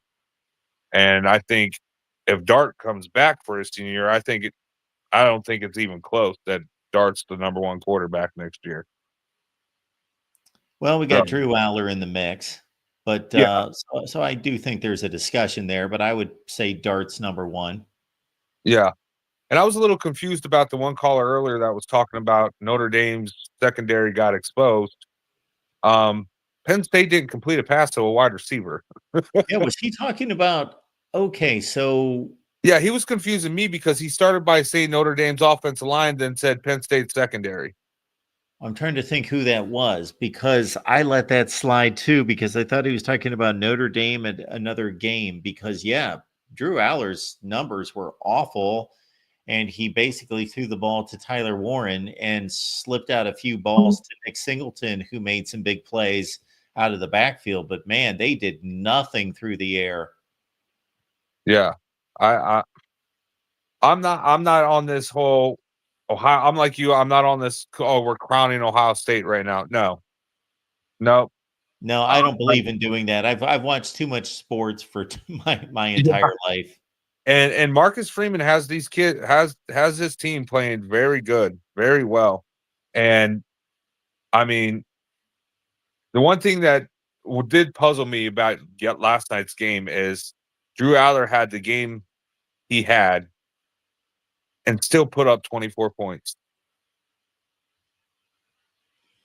Yeah, and I'm trying to think back if there was any Penn State defensive, push toward that 24 points, if there was any defense related, and I don't think there No, was. because Singleton, I didn't Singleton was Singleton or the other running back. One of them had 3 touchdowns, right?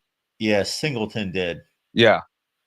So, yeah, that was these semifinal games just show you that this expanded playoff it might be a hit. They do need to reseed the teams for sure. But I want to ask you something though. If Ohio State goes on to win, you probably know this.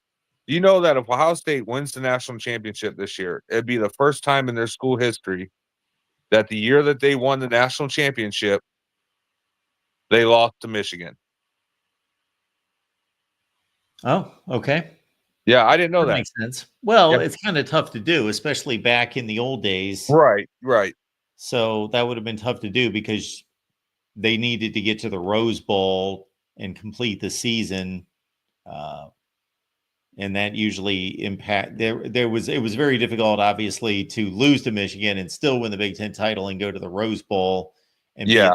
in pursuit of a national championship. So yeah, we're going to see a lot more of that. What?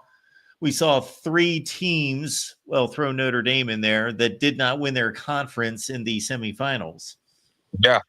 And I wanted to ask you, what would be more impressive if Ohio State runs through and wins the national title, or Notre Dame goes through? Would it be more impressive that Ohio State got through Tennessee, Oregon, Texas, won the national title?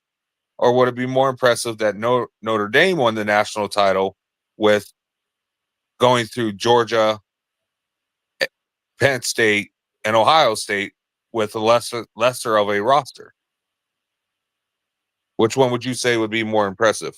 So if you're just asking me which 4 opponents are tougher, boy, in order: Ohio State, Notre Dame, Oregon, Texas, Tennessee. I think that 4 is tougher than Ohio State, Penn State, Georgia, Indiana, just because of Indiana. So I'm bailing on that a bit.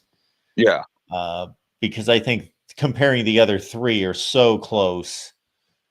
But if you factor in the Notre Dame is not supposed to win, then that would be impressive.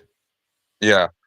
And one more thing I want to just comment on is, and I'm glad, I don't know if you've seen this, but Kirk Herbstreit kind of fired back at Desmond Howard about this, is the NIL money. Like, can we stop? Like, why is Ohio State the only team that's being talked about how much NIL money they've spent? Yeah, it makes no sense. Like, Texas, Oregon spent more money. How much money did Colorado, like, in this transfer portal thing? Like, it's either NIL or it's transfer portal when it comes to Ohio State. That's why they got the roster they do. Look at Colorado's roster. Look at Oregon's roster. Like, we don't hear nothing about that. We just hear that Oregon was the best team. Only transfer we heard about was their quarterback. Honestly, obviously we know more than we know there was more transfers, but the only person they ever talked about in the media was the quarterback. I think it was during the Rose Bowl that ESPN did a decent job of debunking that. They lined up, I forget how they laid out the chart or the graphic, but they basically showed, I think they showed how many, yes, in the starting lineup or the 2 deep, how many Ohio State players were in their 5th year, 4th year, 3rd year, 2nd year, 1st year. They basically showed that 80 some percent of them were either in their 4th or 5th year, 3rd, 4th, or 5th year that were starting. Yeah, and I don't think Kirk Herbstreit liked what I think that was Rod Farber that said it. I don't think that Desmond Howard on national television said, "Oh, well, they bought Jeremiah Smith."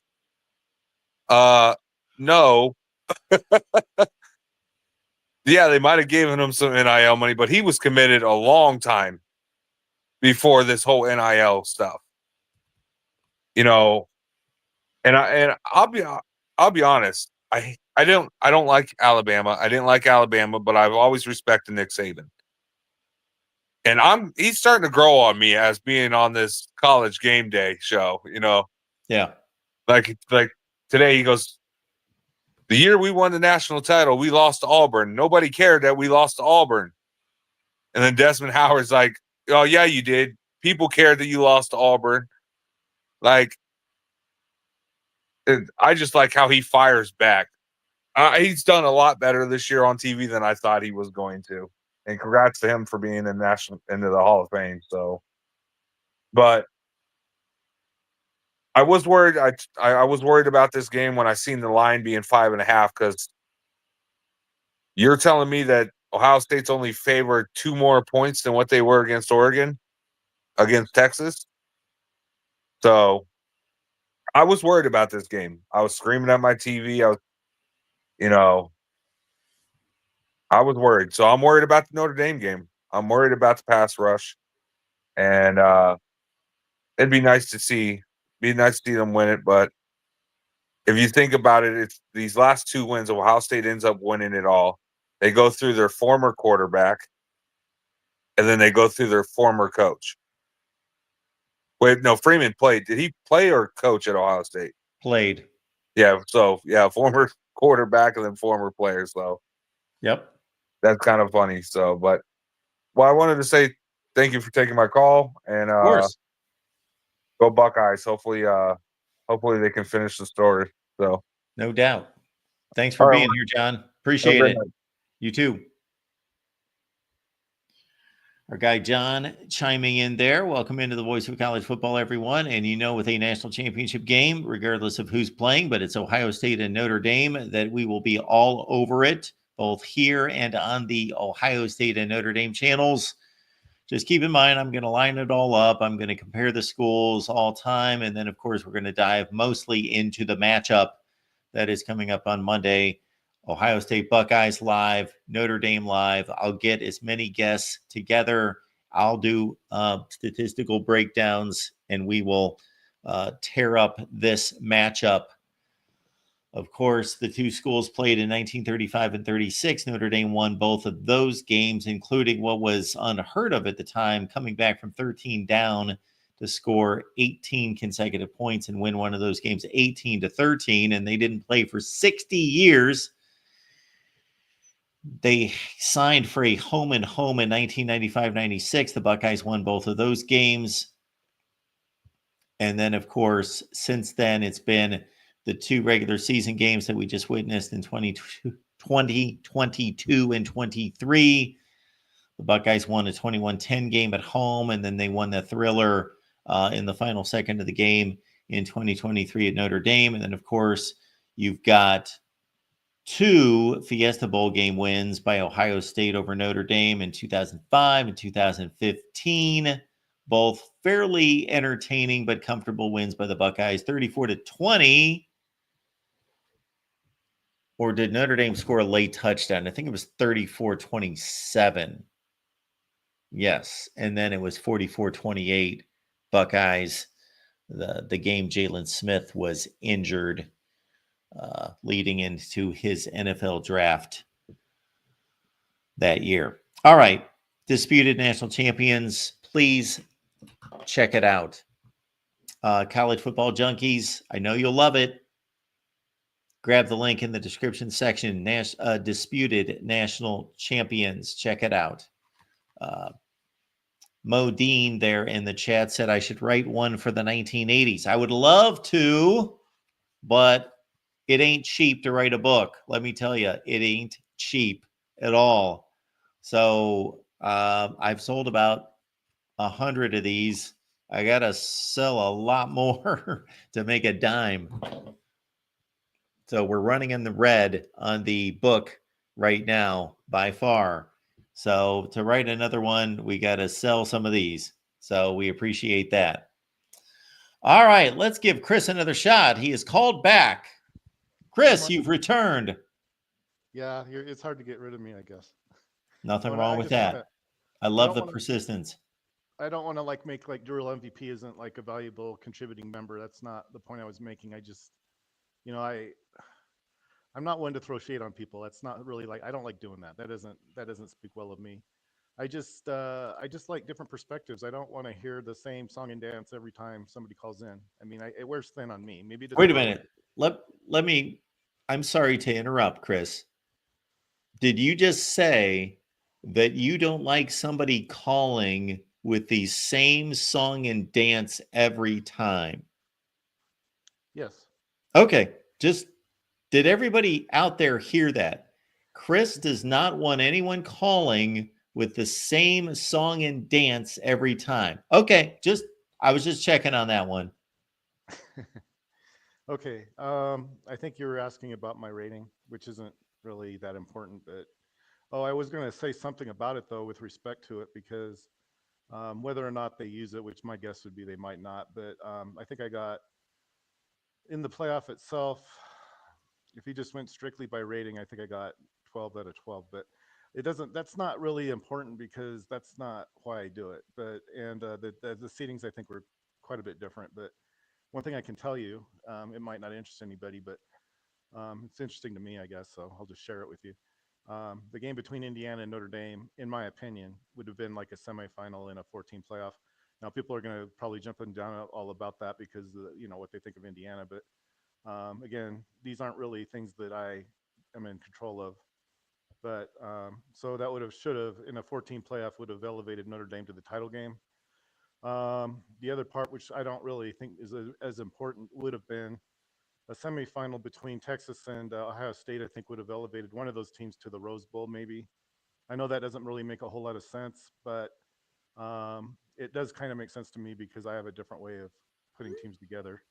So let's just say it would have been Ohio State since they did beat Texas. Then we'd be talking theoretically, I guess, about a title game between Ohio State and Oregon in that situation, even though Notre Dame isn't eliminated.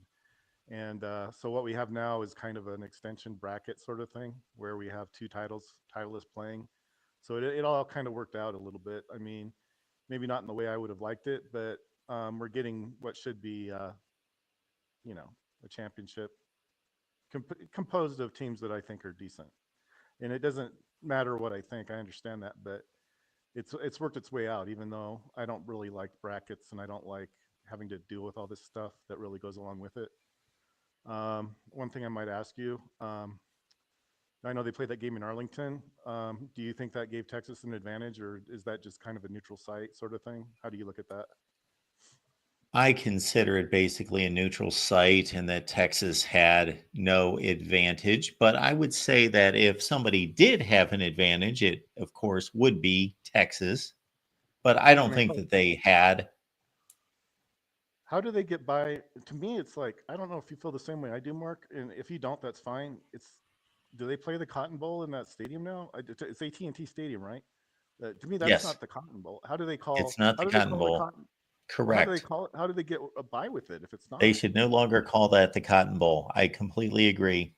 Well, the Cotton Bowl's still around. I mean, they didn't tear it down, did they? I think it's still around. What do they call the Cotton Oh, Bowl? yeah.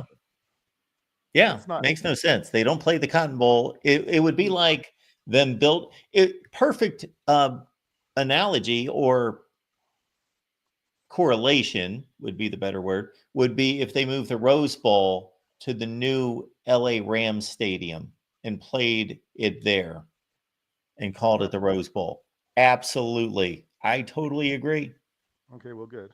Because I mean, it doesn't really bother me. I mean, they can call it the Cotton Bowl, but if it's, Yeah, I they don't can really. call whatever they want. You know, they played the Rose Bowl in Dallas a couple years ago. Was that the Rose Bowl? No, it wasn't the Rose Bowl. They can call it whatever they want. Now, the Rod Farva is saying in the chat, there's a difference between the Cotton Bowl Stadium and the Cotton Bowl game. Don't really agree with that because the Cotton Bowl game was named the Cotton Bowl because they played in the Cotton Bowl Stadium. Isn't the Red River rivalry? Isn't that played at the Cotton Bowl, or am I like Yes. way out? Am I so Yes. far out that I can't? I mean, They I'm don't so play it there anymore because they don't make as much money. That's why they don't play it any longer at the Cotton Bowl. Oh, I thought they were still playing it there. But it's still good enough to play Texas and Oklahoma there. They're not using it at the Cotton Bowl. I thought that was part of No, they I haven't thought that played was the part of Cotton Bowl at the Cotton Bowl Stadium since, I got to look it up. It's about 2000. Whenever they built the new stadium is when they moved the game to the Dallas Cowboys Stadium. Oh, okay. I didn't know that. I thought they were still playing the Cotton Bowl or the Red River Rivalry at the Cotton Bowl. I thought that was the whole point of it, was to play it at the Cotton Bowl. I don't know. Anyway, there was something on television tonight. I don't know if you saw it or not. You had a reference, I guess, to the national championship. Yes, sir. Keep going. Go ahead, Chris. You still with us? I think we lost Chris again. Hello, Chris. All right. Chris, call back. All right. Mr. Corey Bratta stopping by to honor us once again tonight.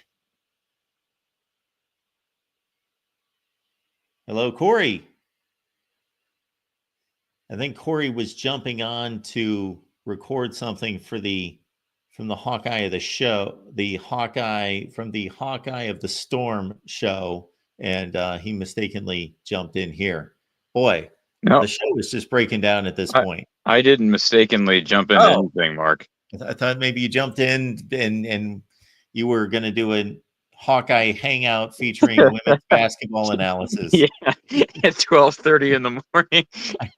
I don't know Okay. what's going on over there. I've So- got nothing to do with your empire over I there. know. It's certainly an empire. So, first of all, if you're still out there, please come back, because we all enjoy Chris's calls. I think we can agree on that, Mark. So, Chris, I don't think everyone can agree on that. well, but please come back, and then I'll certainly log out. But Corey, I hate to cut you off, but before you even start, but I will say this on the subject of Chris. I actually marked down the time for somebody, but did you hear what Chris said at the outset of his call? No, I caught the tail end of it. That's what was so humorous about it. I logged on, and that was the conversation we were having. He jumped on and he said, "Mark, I hate callers that get on here and talk about the same thing every time." And I went, "Oh, repeat that, please, Chris. You hate callers that call in and do what?" And he said it again. And then I'm like, "Everybody, listen up. Chris can't stand when callers call up and talk about the same thing every time." Okay, just wanted to make that clear, Chris. I just wanted to hear that correctly. Okay. Well, I was you guys were agreeing there at the end of the call. That's what was so impressive to me. There was we actually were agreeing about the Cotton them Bowl. playing the Cotton Bowl at AT&T Stadium. That's Yeah. stupid. Yeah, well, yeah, I thought you made a good parallel with SoFi Stadium, but what I wanted to bring up, and I'm guessing this got brought up already because you've been on for a while, but so you and I have had conversations about this on the Iowa show, and first of all, I think one thing that an objective, reasonable person should do when having these types of conversations is acknowledge at the outset their own biases. And like I'm an Iowa guy, so I'm biased toward the Big Ten. You're the fake MVP that called in yesterday that was ranting and raving about how great the Southeastern Conference is. Like he's not some biased Kentucky fan that is a total homeboy. Like, with all due respect to Drill MVP, his opinion means no more than any other SEC team fanboy or Big Ten fanboy. It doesn't make any difference. And then he talks about how he's got all this data that's going to support it. I'd love to see the data. Let's actually show the data, because you haven't even run the numbers. So somehow Drill MVP has these magic numbers that somehow prove that the SEC is still the best conference in the country. The reason I bring this up, and I love the fake MVP, but the reason I bring it up is I saw, there's one of the narratives on social media tonight is, Indiana's 2 losses, right? And I'm sure that's gotten brought up. Their 2 losses were to Notre Dame and to Ohio State. And I have defended the Hoosiers, okay, on several occasions. Mm-hmm. Because, and part of the reason I have is because I think where I stand on this. I believe that if we start dissecting, especially for teams that play in one of the 2 best conferences in the country, regardless if it's the SEC or the Big Ten, if we start knocking a team for how the conference puts together their schedule, we've lost the very essence of what makes college football special and great and unique.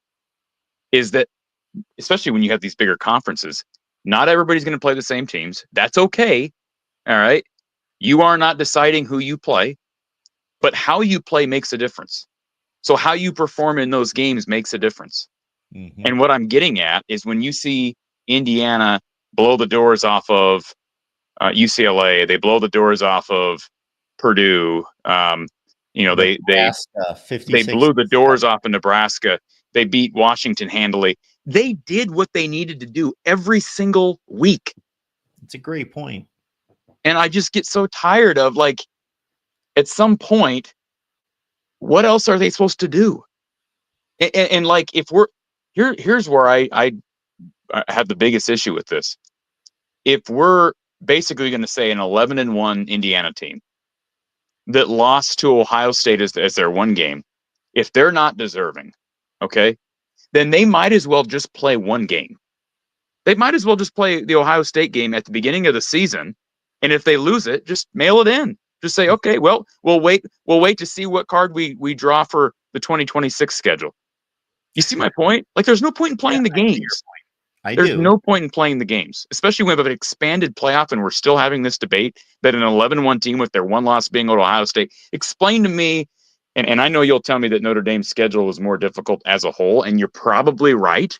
They had the game against Navy, and USC was down, but they had the loss to Northern Illinois. Last I checked, Indiana didn't lose to a MAC school. Okay. And they have also, we've talked about the Notre Dame thing. They also go out of their way to play a tougher schedule year in and year out. Not saying that should be factored into an individual season's resume and playoff pool, but that's something as well. I don't know I don't know what it is about people that we hate teams like Indiana so much, just because we have this perception that they're less talented than Oregon, less talented than Ohio State, less talented than Penn State. Why are we even playing games? Why don't we just create a playoff at the beginning of the year based on talent rankings? That's all we need to do. Well, it's not a perception that they're less talented. They are less talented. I just don't think that should matter. Who's talented and who's not talented, it should not matter. Correct. That's my point. And I want to be consistent in my argument. So I just don't want to argue one way when you're here and then argue another way so I want to be very consistent, because I agree almost in total with everything that you just said, but I want to be consistent with my previous argument because I have been critical of Indiana's schedule. But to your point, this is not the NFL where nobody questions or looks at the scores and says, the Steelers are winning all these games really close. It's simply you're 14-3, you're 11-6, you're whatever your record is, and that's the end of it. But there is such a consistency in scheduling, and obviously the talent gap is so slim between the best team and the worst team. We all understand that. Where you're bringing to light, you have to go beyond the record in college football. And to Indiana's credit, they didn't make it to 11-1 with a blocked field goal here and a missed field goal there and a scoop and score on a crazy play here. Mark, let's simplify this. They weren't Iowa 2015 11-1. No. Excuse me, Iowa 2015 12-1. Yes. I mean, go back and watch 2015. Played a very weak schedule. Also play in a division. There's no more divisions, so like that, people can't use that card against anybody in the conference anymore. But they played a lot of close games. Didn't look real impressive. That's not what Indiana did. But you do understand that while I acknowledged that, number one, that Indiana went out and played the games that they were given by the Big Ten, 9 out of their 12, and won the games, number one. Number two, controlled or dominated those games, that I also, doing what I do, have to evaluate Indiana's performance and their wins and losses against other teams across the country that are in the running for the playoffs.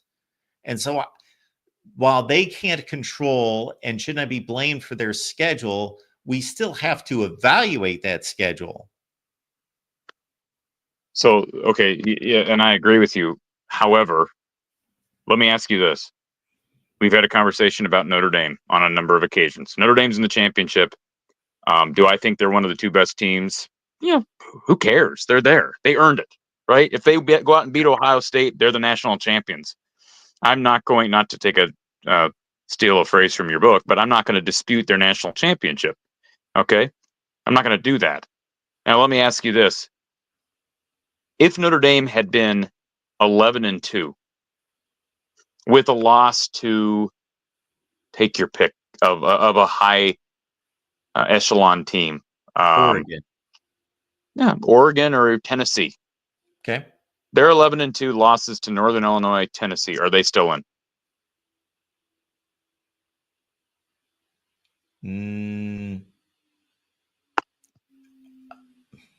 Probably if they lost close to Tennessee, because the next team is Alabama at 9-3. They were the next team in the rankings.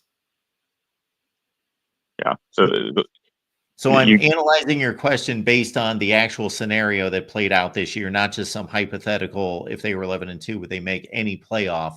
I'm looking at the field and how it was ranked, and Alabama was that next team at 9-3. I'm just trying to figure out why more people didn't have an issue with Notre Dame getting in with their loss to Northern Illinois. Why wasn't that more of an issue for a team that decides voluntarily not to be in a conference and not to play in a conference championship game?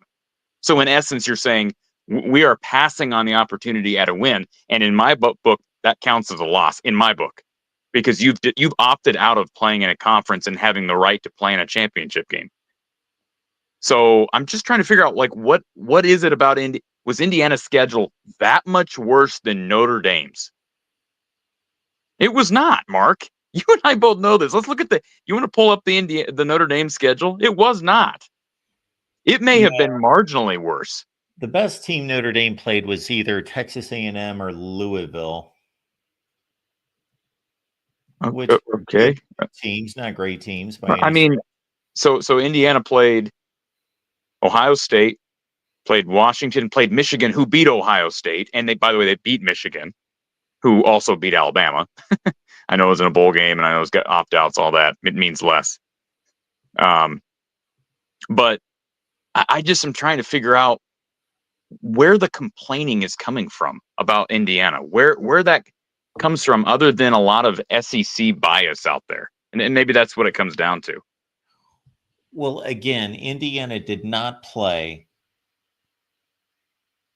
Oregon did not play. Iowa did not play. Penn State. They didn't play the best teams in the Big Ten except Ohio State, and they got beaten pretty badly. It wasn't an annihilation, but they just didn't play anyone, and they didn't choose to play anyone in the outside the conference. That's an issue that I have. Yeah, well, neither did Ohio State. But Ohio State took care of business in the conference. As did Indiana. But Ohio State beat Penn State, and they played Oregon. They don't make their conference schedule. They did exactly what they had to do with the schedule they were handed. They do not control their Big Ten schedule. All they did is they ran through and dominated everybody. Indiana needed to go outside and schedule somebody. So you're telling me they have to revamp their non-conference schedule for games that are scheduled in some cases years in advance because because it just so happens that the conference gave them a weaker than normal draw. No, they have to do that because they need to be a legitimate college football playoff contender. I think that's absolutely ridiculous. You need to go out and schedule somebody outside the conference, not 3 high school football teams. Okay, so let's look at Notre Dame's schedule here. Okay, yeah. So they beat A&M. That's a good win at College Station, no doubt about it. Let's also keep in mind, first-year head coach in his first game on August 31st. But nevertheless, good win. All right, the A&M was not in the college football playoff race late in November. I think we can both agree on that. Then they go lose. They kind of were, actually. Well, what did they finish? Forget their record. They were in the hunt for an SEC championship game appearance going into the last weekend of the season, despite their overall record. Yeah, But again, I get your point. The fake MVP. Nobody cares what you have to say about the SEC versus the Big Ten. It does not matter because you're biased. It does not matter unless you actually present data that supports your cause. Your opinion does not matter to me. I can tell you it does not matter to me. So I don't have an Corey, issue with you stating it, but I'm just telling you, just because you say it does not mean it's true. Just because you say it does not mean it's fact. So I just want to clarify, Corey. I completely get your point about Texas A&M. Not a great football team. Lost 4 games in the regular season. Lost a 5th in a bowl game. So good team, quality team, a lot of talent, so forth, but not a great team. And to your point, yes, not an upper echelon team. Good team, good win. Okay. NIU, you lose at home. Horrific. Yes. To a MAC school. All right. The worst loss of any college football playoff team. Now we look at a common opponent in Purdue. Both these teams dominated, right? Yeah. Very similar scores. Yes, both of them. Yeah. Just rocked them. Different parts of the season rocked them. All right. Yep. Another Miami, never MAC. That's a decent MAC school, actually. Give them credit for it. Decent MAC school, but it's at home. It's against a MAC school. If we're talking about the playoff, who cares? All right. Doesn't mean much. Yep. They played Louisville, solid game. What did Louisville finish? 8-4. Solid win, but it's at home, right? 9-4 with a bowl win against Washington by 1 point. Yeah, solid win, right? Yeah. Solid win. Yeah. Nobody cares about Stanford. Yeah, they're terrible. And nobody cares. Well, nobody cares about Georgia Tech. The Navy win was solid. Tech's not bad. They beat Miami and Georgia and took Georgia to 8 overtimes. What? Well, rivalry game. But what did Georgia Tech finish? 7-6. Yeah. Okay. I mean, 7-6 in the ACC. Come on, Mark. They had a tough schedule. All right. So, let's see. Navy, good win, right? The Georgia Tech win's the better win than the Navy win. All right. I'll give you that. That's great. All right. They played a horrible Florida State team, beat them. Played a horrible Virginia team and beat them. Yeah. Win against Army was good. Okay. Solid. USC was way down. So explain to me how. Now let's look at Indiana's schedule. Go and click on the Hoosiers. All right. The first. All right. So non-conference is nothing, right? And by the way, there have been years where Charlotte's a decent AAC school, but they were not good. They fired their head coach this year. I'm not going to say anything about FIU, Western Illinois, and Charlotte, although they dominated every one of those teams, right? They dominated every game. Fine. Going on the road and destroying UCLA. I mean, Iowa went out there and lost, Mark. Yes. So, I mean, UCLA beat Nebraska. They beat Iowa. Okay, beat Maryland by 2 scores. Okay, Maryland at Northwestern dominated them on the road. Northwestern's horrible. Yep, completely dominated Nebraska. Completely. That's a bowl team in Nebraska. Yep. That by the way won their bowl game. Yeah, if I'm going to say Georgia Tech's a decent win, exactly. Nebraska's a decent win. Washington beat them by 2 scores. At Michigan State. Michigan State's not any good, but they did beat Iowa, and that was in East Lansing. Absolutely killed them. Beat them by 37 in East Lansing. Yeah. All right. Beat Michigan, a team that's coming off a win against SEC baby doll Bama, and of course your Ohio State Buckeyes. Yes. And we talked about the trouncing of Purdue. And then you got the Ohio State. I'm just trying, do you honestly believe that Notre Dame's resume, when you have the 2 losses lined up with one another, one is at Ohio State and one is at home against NIU, that somehow Indiana's schedule was Oh, the collectively. losses are Hold on. The Indiana schedule as a whole was collectively that much worse than Notre Dame's that somehow offsets the discrepancy between both teams' single regular season loss. Does that really offset it? Is it that big of a gap that it offsets that loss comparison? And yes, in response to JT Thompson, Chris is a legend. Go ahead, Mark. This is what I need to do because there is no comparison between the losses. Because even though Indiana lost 38-15, it was 14-7 at half. It was not like 28-0 in the first quarter. Okay, it's over. No, they played a very competitive first half, and it was a slow grind where Ohio State just imposed their will and their talent, and it was 31-7 in the fourth quarter. But Indiana showed up and they competed, and it was a decently played game. Okay, so yeah, they most likely lost to the best team in college football. And Notre Dame lost to a MAC team that's like the at home, 80th or 90th at home. Team in the country. At home. Yeah, at home. Yeah, Indiana had to go to the shoe. So Now, again, yes. Are the resumes, the strength of schedules that much different that somehow it offsets that? Okay, the only thing I need to do real quick to close out this conversation and this comparison would be rank Indiana's wins that are meaningful at all. We're not going to rank all 11, but which ones are meaningful? Which one's the best win? It's got to be Michigan, right?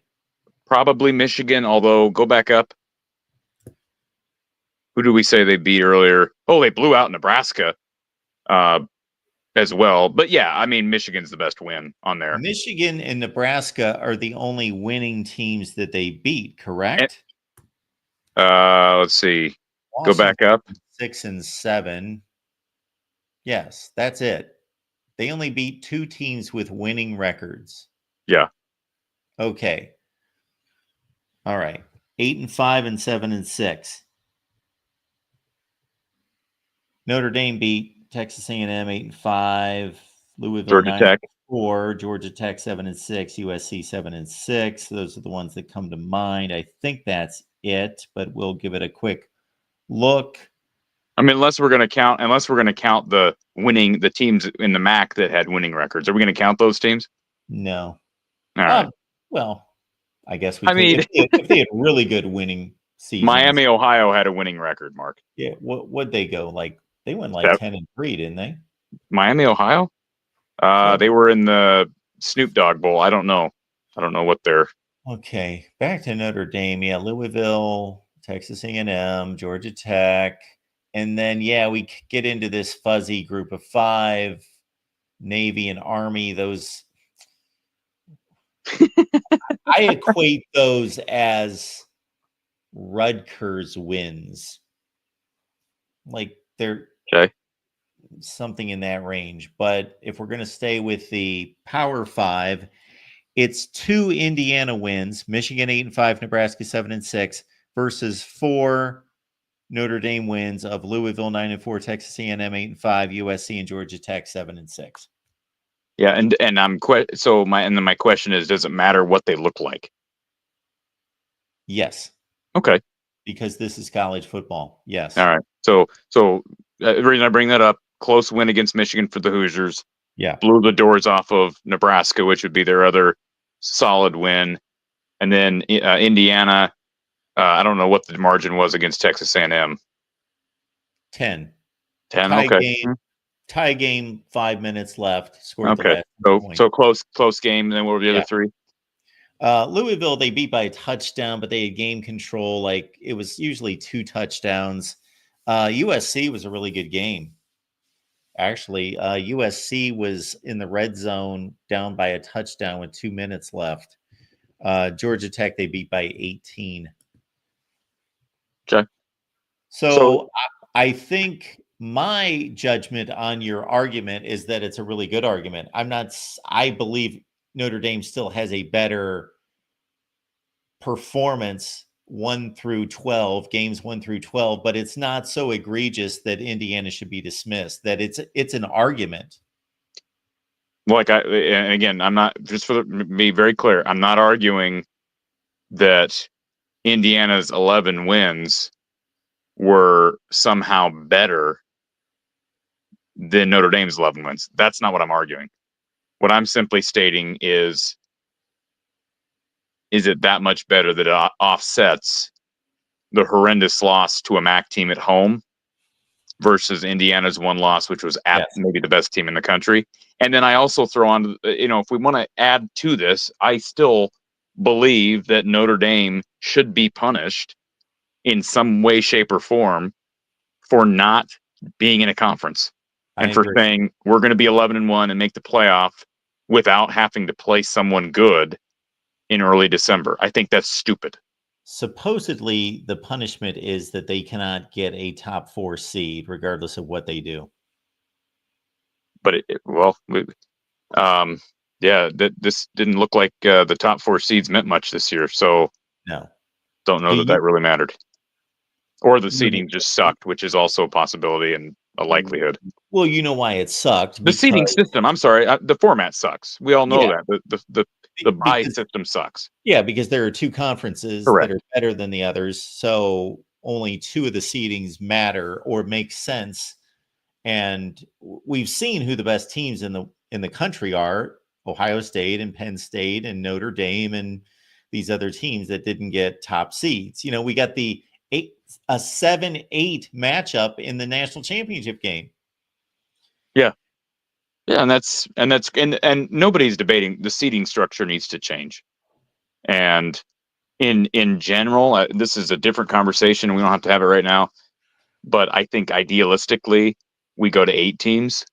Yeah. Or we go to 16. I don't think 12 is the right number anyways. We've talked about why I feel that way. And honestly, 8 is probably more reasonable from a perspective of someone who's an Iowa guy who is a fan at heart and wants to see Iowa compete for a playoff. I want it to be as many teams as possible. Sure. Even though that may take away from the perceived value of being in the playoff, I still want Iowa to be competing for playoff spots. So, but with that being said, I get frustrated by everything we just talked about, given the fact that Indiana plays in maybe the best. I don't know that they are the best conference in the country, but one of the 2 best conferences in the country. They don't create their conference schedule. All they did was dominate their conference schedule, with exception with 1 game against the best team in the country. And what does Notre Dame do? They refuse to join a conference, lose to a MAC team, and somehow nobody questions them. I have produced videos about Notre Dame needing to join a conference. I don't blame them. That's not their fault. They will get away with whatever they can get away with. It's about college football being organized and structured and under one autonomous head, that they can go out and they can structure the sport and tell Notre Dame, do you want to be a participant in our sport? Then join a conference like everybody else. Yep. I agree. Address the comment on the screen, because it seems to make sense, but for one obvious reason, it doesn't make sense. Well, first of all, we're not talking about which team was better in hindsight. We're talking about who, at the end of the season, was deserving of a playoff spot. Yeah, that game had yet to be played. So nobody cares. Analyzing the teams as it stood after the regular season of who deserved the playoff spot more. Yes. Yeah, exactly. And I do think people get too caught up in this whole debate between who is more deserving and who. I always hear ESPN and the talking heads say, well, the ideal system here is we want the 12 best teams, or before it was we want the 4 best teams. And the way they shape that in their head is Alabama can they can lose as many games as they lose, and we'll still just say, well, yeah, but they didn't play great that day, or this guy was out. We'll find excuses for why they lost, because we still in the back of our minds think they're the best team in the country. And I think that type of thinking is so detrimental to the sport on so many levels. And I understand there's also agendas here with a lot of these networks. I don't know how much you've published on. I know you published some content after the whole SEC Indiana. Didn't you publish some stuff after Herb Street's comments went viral? Absolutely, I did. Yeah. So I know you've covered that, but as I guess the easiest way to put this, as these TV contracts get bigger and bigger, and the playoff changes, and it seems like things are with conference realignment and the playoff format shifting here more than probably we would have ever expected when the playoff was initially born. This whole thing has just become so much more politicized than I think any of us wanted. I mean, that's just the reality of it. And with social media, that just, strengthens that. That being said, the committee still selected Indiana, and they still selected SMU, and they still left those 3 SEC teams out of that spot.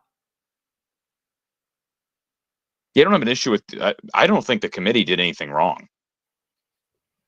I don't know who was it called in yesterday and said something about they were making some argument against what the committee did, and I thought you set the matter correct. You set the matter straight. The committee did nothing wrong.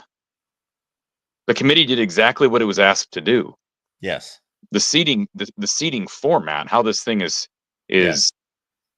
set up is what's wrong with it, and that needs to be reevaluated. The committee did exactly what it was supposed to do. The committee did not rank Boise State number 4 in the country and Arizona State number 3 in the country. No, they ranked them 12 and 10, and the structure elevated them into that seating. And I do applaud the committee for somehow. I cannot imagine the committee putting a 3-loss Bama team in over a 1-loss Indiana team that lost to Ohio State. And I applaud them for not bowing their heads to the SEC Mongols out there. So, or their own network that airs the games. Their own network. What are you talking about? Well, meaning the network that owns most of college football and owns this tournament, ESPN. Wow. Yeah, that's another angle I haven't really thought a whole lot about. That's scary. Isn't that scary? Well, what is scary? That ESPN has every game? No, that you're absolutely right about this. That because I guess I didn't. I mean, obviously, yeah, the ESPN has every game in the playoff. But I'm saying is the fact that the committee, the committee is essentially working for the playoff, which is getting all its money from ESPN. Yes. So one would anticipate it would be biased toward the conferences that ESPN is aligned with. Exactly. That's a scary situation. Obviously they battled that this year, but I don't know. That's like I said, it's become more and more politicized. I think there's some influence there, but again, they made the right decisions this year. Did they select the 12 best teams? Again, it's not necessarily about the 12 best teams. I think it's some kind of combination between 12 best and most deserving and the ones that earned it. I don't believe that those are the 12 best teams in the country, but those are the 12 I would have selected as well. They selected the 12 I would have selected. Yeah. And I think, what a shame that Oregon, I'm happy for Ohio State in a sense because they're representing the conference, and I know you're an Ohio State guy, but what a shame for Oregon. All they do is blitz through their schedule, dominate most everybody. I know that Ohio State game was close, and then they have one bad performance and they're done. And if Notre Dame wins the national title, then they are the national champions. But do I think they're the best team in the country? No. I don't think you think they're the best team in the country. Well, you know who I think is the best team in the country. It's the same team I've been saying every week. Yeah, you think, season, even though they've slumped a couple of times. But I don't know that Notre Dame's one of the 2 or 3 best teams in the country. I think if you put Notre Dame and Oregon on a field right now, Oregon probably wins by 2 touchdowns. But it doesn't. I mean, it doesn't matter. It's just like March Madness. It doesn't matter. You play the bracket that you get, and that's what makes sports great. That's what makes college sports phenomenal and different than. I mean, the NFL doesn't play a series, but it's different than the NBA and the NHL that play. When you have a best of 5 or a best of 7 game series, you're almost always going to get the best team. Yes. And in a one and done format, which is football and college basketball, you don't get that. And I think that's what makes college athletics unique and special. So I don't know if you heard the caller, 2 or 3 calls before you led me into the same conversation. He said, well, I expect Ohio State to win the national championship. So he said, these are who I believe are the 4 or 5 best teams in the country. And it went boom, boom, boom, boom, boom. And he left out Oregon. And he started to explain why so-and-so was number 2, 3, 4, or 5. And I said, if this plays out the way we expect it to, and Ohio State's a 10-point favorite in this game, the game needs to be played, but let's say they just go on and win the national championship. I said, Oregon is the team that people are forgetting because they just happened to run into Ohio State early in the playoff. But everything else that they've posted is arguably the best resume in the sport. How could you not?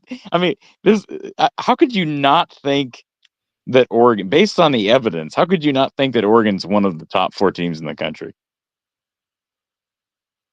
How could you think that? I mean, because we're recency bias. But there's not recency bias, like you said. They lost to Ohio State. Yes. They lost to Ohio State. It was their first loss. Yeah. Oh, anyways. And with the top 25, that actually makes sense. I'm going to run into some. Yeah, it's going to be interesting, more so than in previous years, because what's beautiful about this situation, Corey, is in previous years we had 3 games among what we thought were the 4 best teams in the country or close to it, and that was great. But now we've got 11 games. So we've not only seen Ohio State have to get through, we didn't just see Ohio State lost to Georgia 42-41. Wow, that was a great game, but they're done. But man, they had to go through Tennessee, Oregon, Texas, and now they're looking at Notre Dame, and we get to see Notre Dame play Penn State and Notre Dame play Georgia, and just this cross-sectional of 11 games between all these teams that, yeah, there's still going to be some games that, yeah, I would have loved to have seen the matchup you just brought up, Oregon and Notre Dame. That would be interesting, but we can't see everybody play everyone. So at least we're seeing 11 cross-sectional games that gives us just a better grasp of who's truly good. And, I tend to agree with you. I think Ohio State, I said that at the beginning of the season, I thought Ohio State, they were my preseason number 1 as well. But I think they're probably the number 1 team in the country. But even after Ohio State, Ohio State will have the better resume at the end of the year, in part because they played more games. They made it deeper in the playoff and had an opportunity to beat Notre Dame and to beat Texas. However, if you look at games up to their win over Oregon, if you look at Ohio State and Oregon, even after that win over Oregon, you're looking at the resumes and to me, I'm still looking at Oregon and saying, hey, I think they may be marginally better than Ohio State. After they completely crushed them at the Rose Bowl. Well, here's the deal. It was 1 game, and Oregon beat them in Eugene. Yes, okay. It was a close game. I understand. Ohio State's loss was at home to Michigan. Oregon didn't lose a game. We just went through a diagnosis of teams and how well they played. And for Ohio State to go out to Autzen Stadium, one of the most difficult places to play, and basically play a dead even game in which the quarterback sliding at the 25-yard line. I know what happened. Second left, and they could kick a game-winning field goal or whatever, however you want to phrase it. So basically, yes, Oregon won the game fair and square, but they played as on even terms as possible by every measurement. I rewatched the game just prior to the Rose Bowl, the day before, and then they get a rematch on a neutral field, and it is an obliteration. Well, it was obliteration in the first half. It Yes. was 30.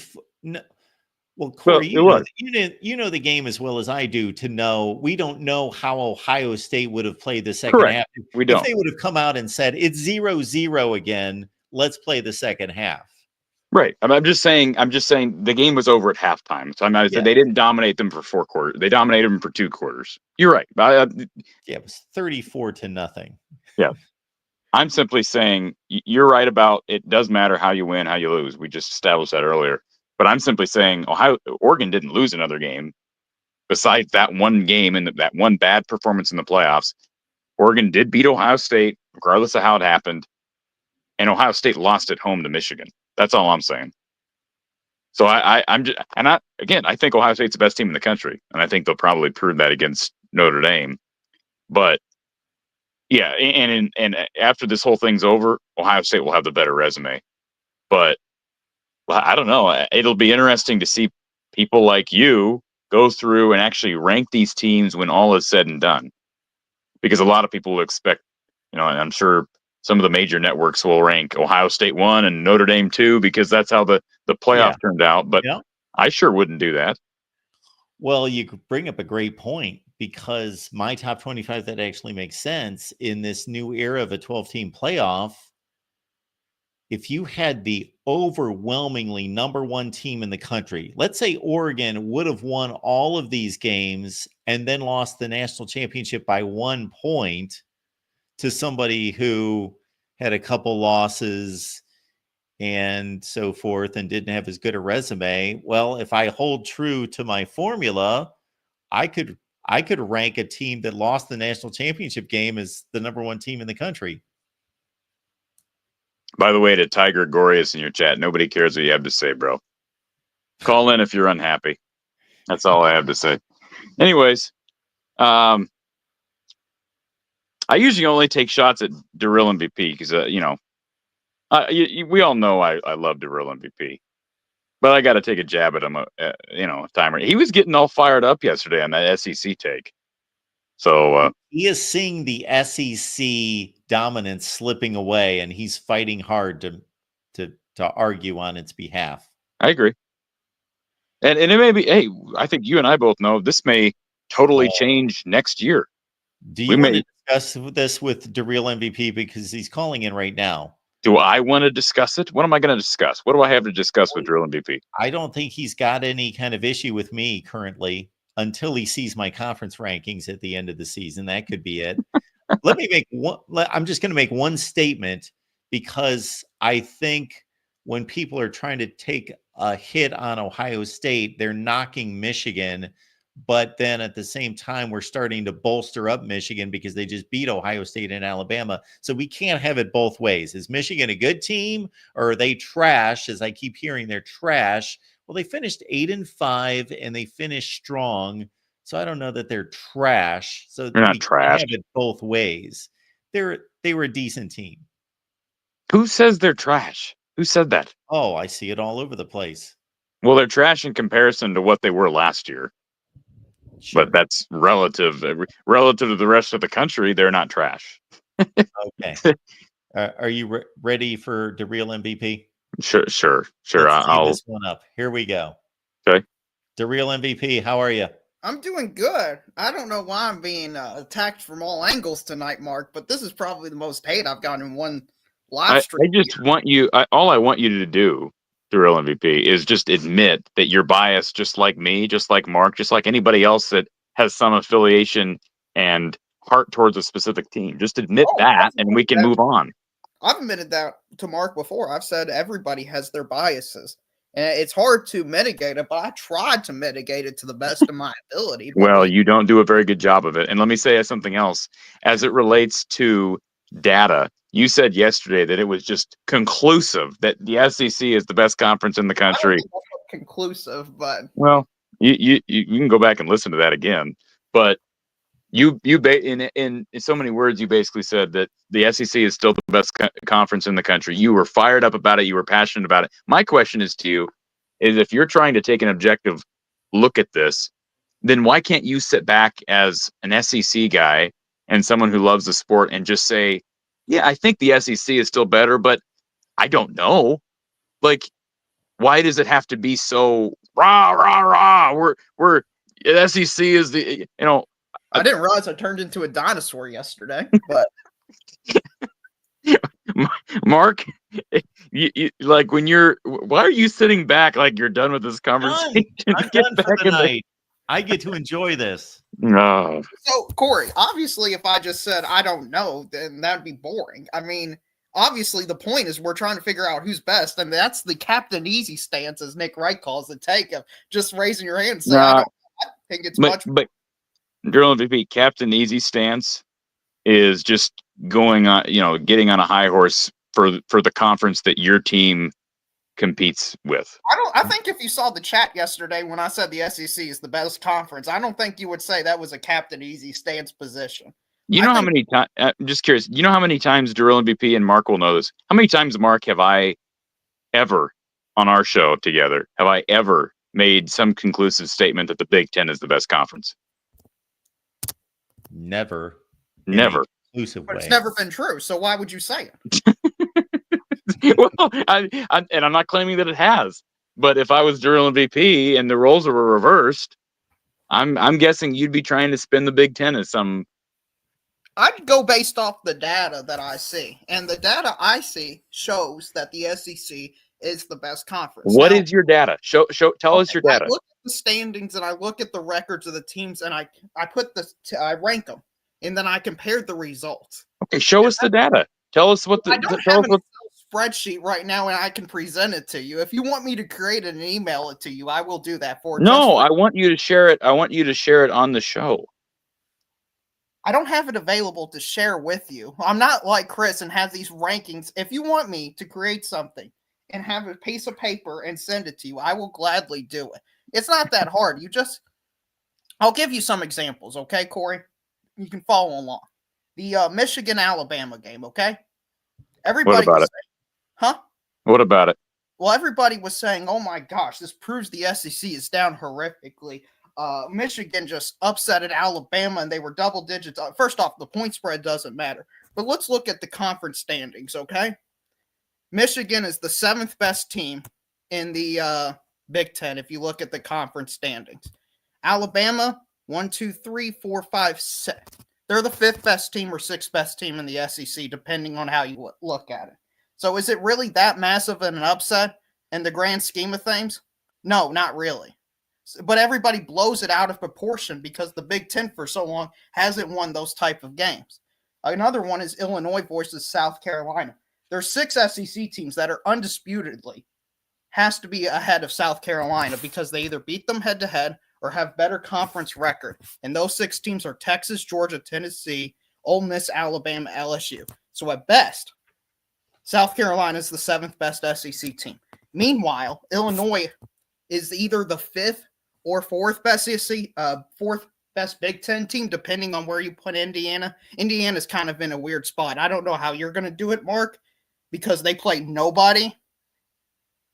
Like Mark, what do you think about Ohio State? I don't know where you would rank them, but I believe they're the best team in the Big Ten, and I'm going to rank them 1. I don't care who wins the conference championships. Gotcha. I've told you that for weeks now. Ohio State's clearly the best team, and I'm going to rank them as number 1. What do you think? So Michigan, you said Michigan is where in the Big Ten, Durrell? 7th. Okay, okay, but Indiana did play Michigan, right? And Michigan did beat Bama and Ohio State. So Indiana played nobody? Oh, okay. Their best win is against the 7th best team. Okay, well, I'm just fact checking what you just said. My point is, okay, there can be an argument that Illinois, despite having I believe it was 1 game, 1 game or 2 difference, should be ranked above Indiana because they only played everybody at the bottom. I don't know how you're going to adjudicate that because the schedule disparity this year is so massive compared to previous years. That's the only point I'm making when doing this. Like Ohio State is the perfect example of this. if you just looked at the standings, they would be the 4th best team in the Big Ten because they're the only Big Ten team that is 7-2. But we all know that they're the best team in the Big Ten, even if they lost to even though they lost to Michigan and Ohio State, because they beat Penn State, they beat Indiana, and they dominated against Oregon in the playoffs. So that's why I was asking Mark, where is he going to rank Ohio State? Is he going to rank them 1 or 4? That's a great question. That is actually a legitimately great question, because I have historically taken the conference standings as is, and then I will just make a judgment call if two teams tie in the standings, but they didn't play each other. But he raises a great question, because now we've expanded to 18 teams in the Big Ten, and these conference standings are less valid than they've ever been. I don't know. I haven't decided. Right. So when people, in my opinion, when people say Ohio State beat Tennessee, some people view that as 4 beating 3. I view it as 1 beating 3. That's the way I do it. Does any of that make sense to you, Corey? Sure. Yeah, I guess I'm not you're picking it. So you're picking the Ohio State Tennessee game as an example of what exactly? So can I cut in real quick to real? Yeah. Instead of simply stating, and I've been sitting here listing out all the SEC Big Ten matchups, and I think I got them all. The Big Ten leads 6-4 this year, correct? That is correct. Okay, I got them all. All right, 6-4. That we're not just walking away from the argument there. Big Ten won 6-4 over the SEC. That's it. That's all there is to it. Well, obviously, the teams also played other good teams and other Power 5 teams in the other conferences. So those have to be measured. Correct. Plus, there needs to be a seedings capacity, because let's use a very egregious example. The 6 best teams, the 6 wins by the Big Ten could have been the very best teams in the Big Ten beating the very worst teams in the SEC. And how valid is that? So you have to give as I've done in my conference rankings from year to year in the offseason, I give weight to each win based on a point system of where were these two teams seated. If it was a like-seeded game, meaning number 1 beat number 1, then I give it a certain value. But if number 1 beat number 7, well, still give credit for the win, but I diminish based on a mathematical value that the weight of that win. Or if 7 beats 1, then the weight of that game is higher than a like-seeded matchup. Correct.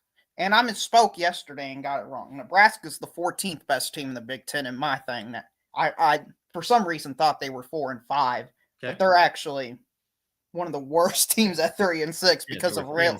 Yep. Yeah, there's also weird round robin situations you got to account for. I don't know how you do it. Like LSU, Texas A&M, and South Carolina, they all have the same record, but they all beat up on one another. Mm-hmm. So I don't know how you adjudicate those type of things. The way I do is, who's the best team you played out of those?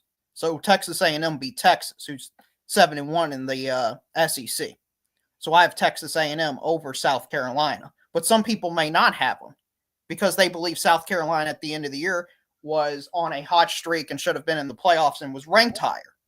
So there is some subjectivity even within the rankings. Are you still following along, Corey? Because you haven't said I'm just listening. Okay. So let's talk about the Music City Bowl. Since my gosh. Well, why are we talking about the Music City Bowl? Because if you took the South Carolina-Illinois game, the Alabama-Michigan game, and the Missouri-Iowa game, the largest discrepancy is the Missouri-Iowa game. Missouri was the 9th best SEC team. Iowa was the 6th best SEC team.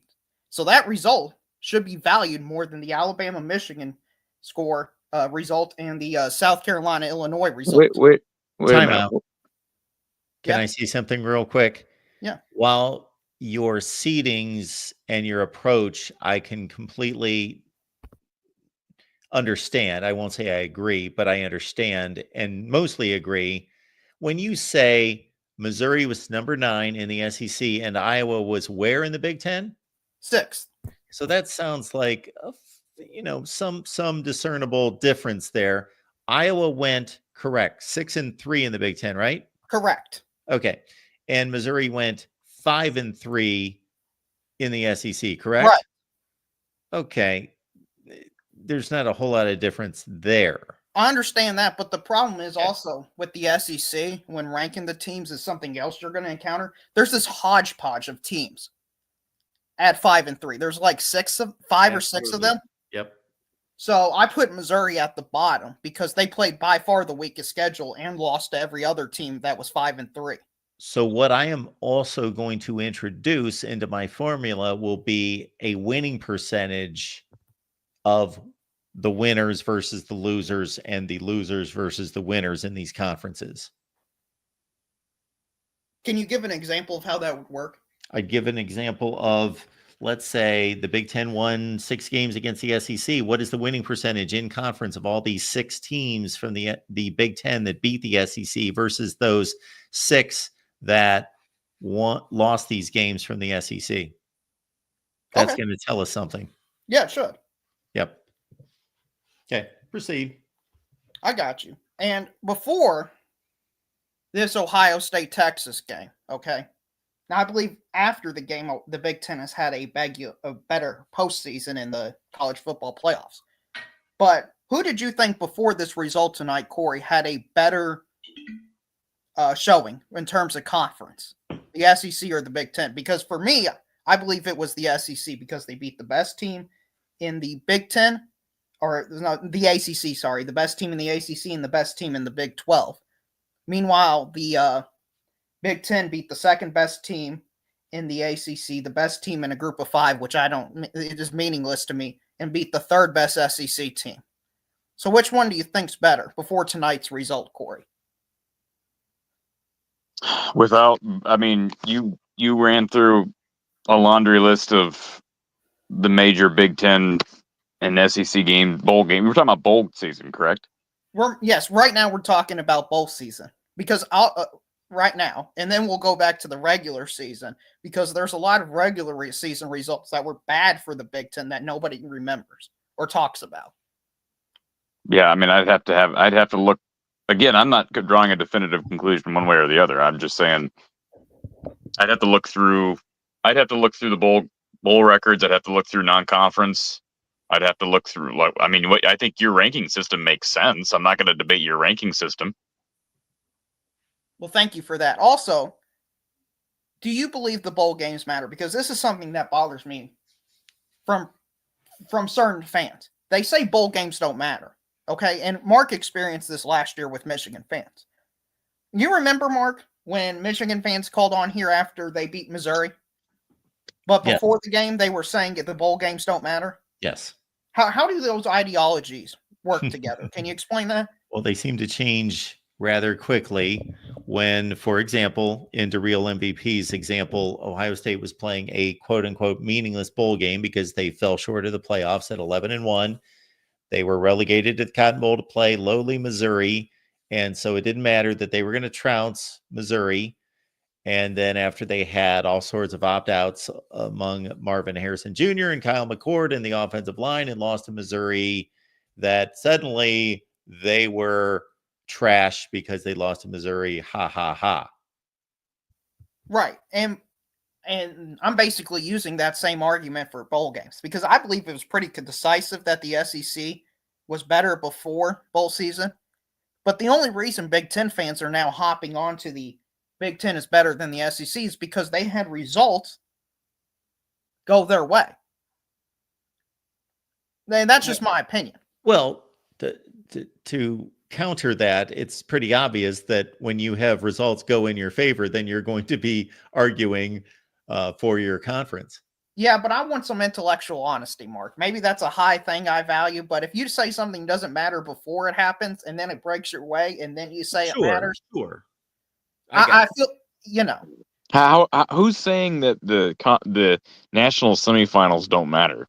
Oh, I'm not talking about those. I'm talking about all the bowl games.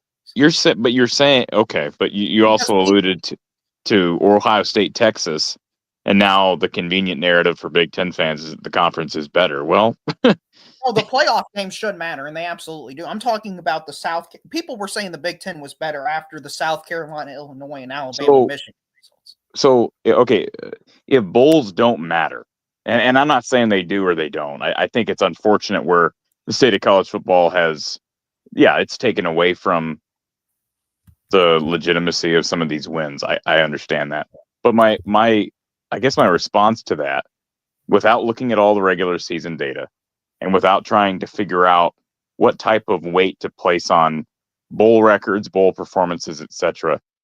My question to you, Darrell, is how has the SEC performed in the playoff holistically? I think, honestly, they did what they were supposed to do, except for Georgia beating. Georgia was the only letdown. Okay, I mean, so Texas, Georgia, what was the final score of Notre Dame, Georgia? it was what, 23-13, something along those lines. I could be. Let me look it up. 23-10. Okay. Okay, so Georgia loses to Notre Dame. Tennessee gets waxed by Ohio State, correct? Yes, killed. And then Texas, remind me of their path. Arizona State, who'd they beat before Arizona State? Clemson. Okay, so that's it. That's the one win that you better be thankful the SEC has that win. Well, why isn't the Arizona State thing meaningful? They're the best team in their conference. Doesn't that matter? I mean, they were. I'm not saying it doesn't. I'm not saying it doesn't matter, but when we're comparing, Ohio State dominating Tennessee and Georgia losing to Notre Dame, I mean, I have a hard time. I mean, I guess maybe there's a perception difference between Clemson and whoever's at the top of the new Big 12, because I feel like Clemson sort of earned their reputation of kind of being in a class of their own. But I don't know that you can. I don't know if you put Clemson and Arizona State on a neutral field, I would have a hard time seeing Arizona State win. But we don't know that. Right. And also, what you need to factor into your analysis is Notre Dame as being two Big Ten teams to make the national championship game. Either, what would it be?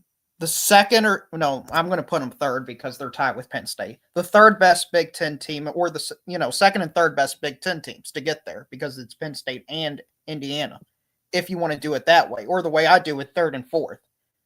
So does that counteract the Georgia loss? How much of it counteracts the Georgia loss? I don't know that it counteracts it at all. Notre Dame's, again, in a class of its own because it doesn't play in a conference. So, they're just because Indiana and Penn State lost to Notre Dame's in the national title now. I don't know how to weigh that. I mean, right. Well, my point is, you should. Were you here after the Georgia Notre Dame result? No. Oh, go back to that, Chad. You'll see SEC down bad, SEC terrible, SEC irrelevant, SEC behind ACC Big 12. All that was happening after the Notre Dame Georgia. And then what happens? Notre Dame beats Penn State. And then I say, hey, this was a good result for the SEC. Why? SEC wasn't playing this game. SEC wasn't even on the field. Who does he think Notre Dame's a part of? So that's some of the hypocrisy I've been seeing between the Big Ten fans that I don't think you've been exposed to. So let me ask you this, because I do want to, I'm not like Mark. I'm not a robot. I do need sleep at some point.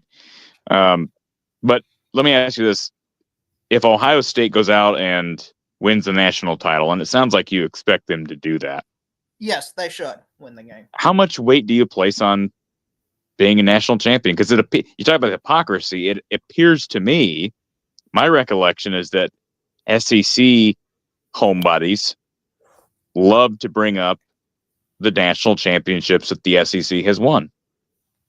Well, that's true. That is true. That is something they do. That is correct. How much weight do you place on if the Big Ten is a Big Ten team is a national champion? Plus, see, I just look at it as another great win that the Big Ten stacks up.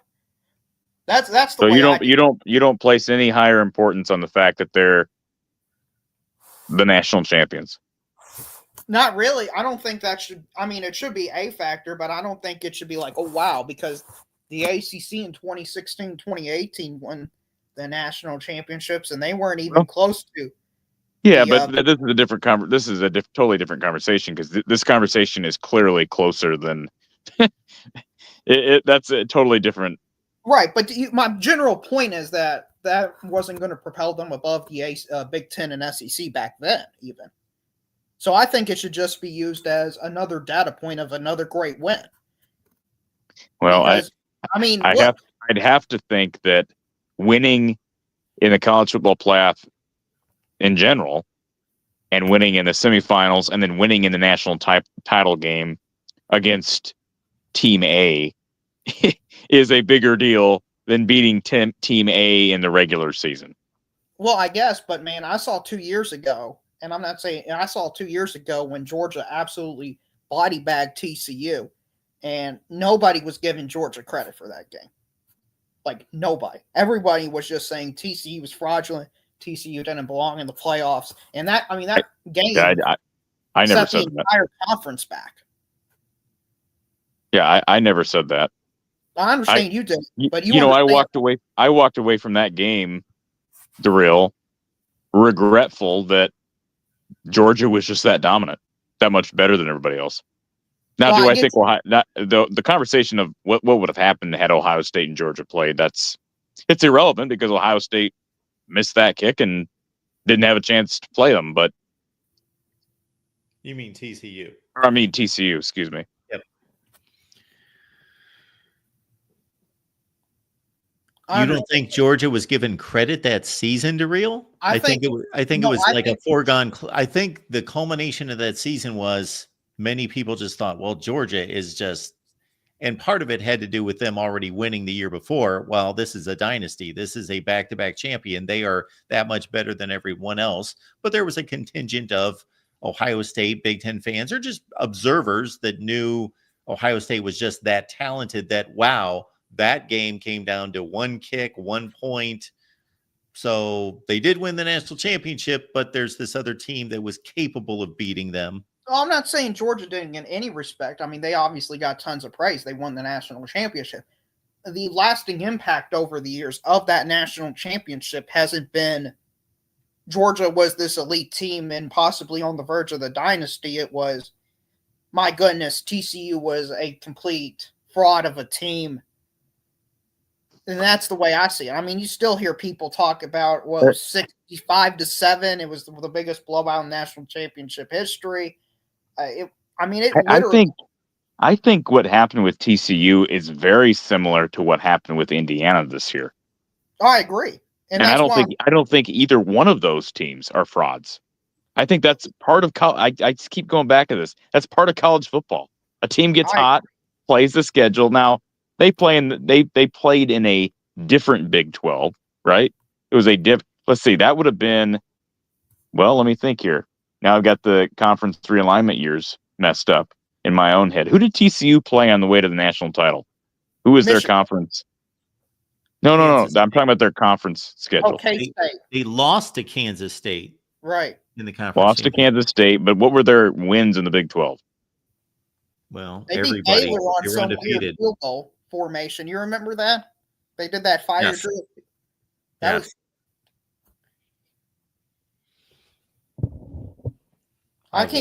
I will show you in a second what the Big 12 standings looked like that year.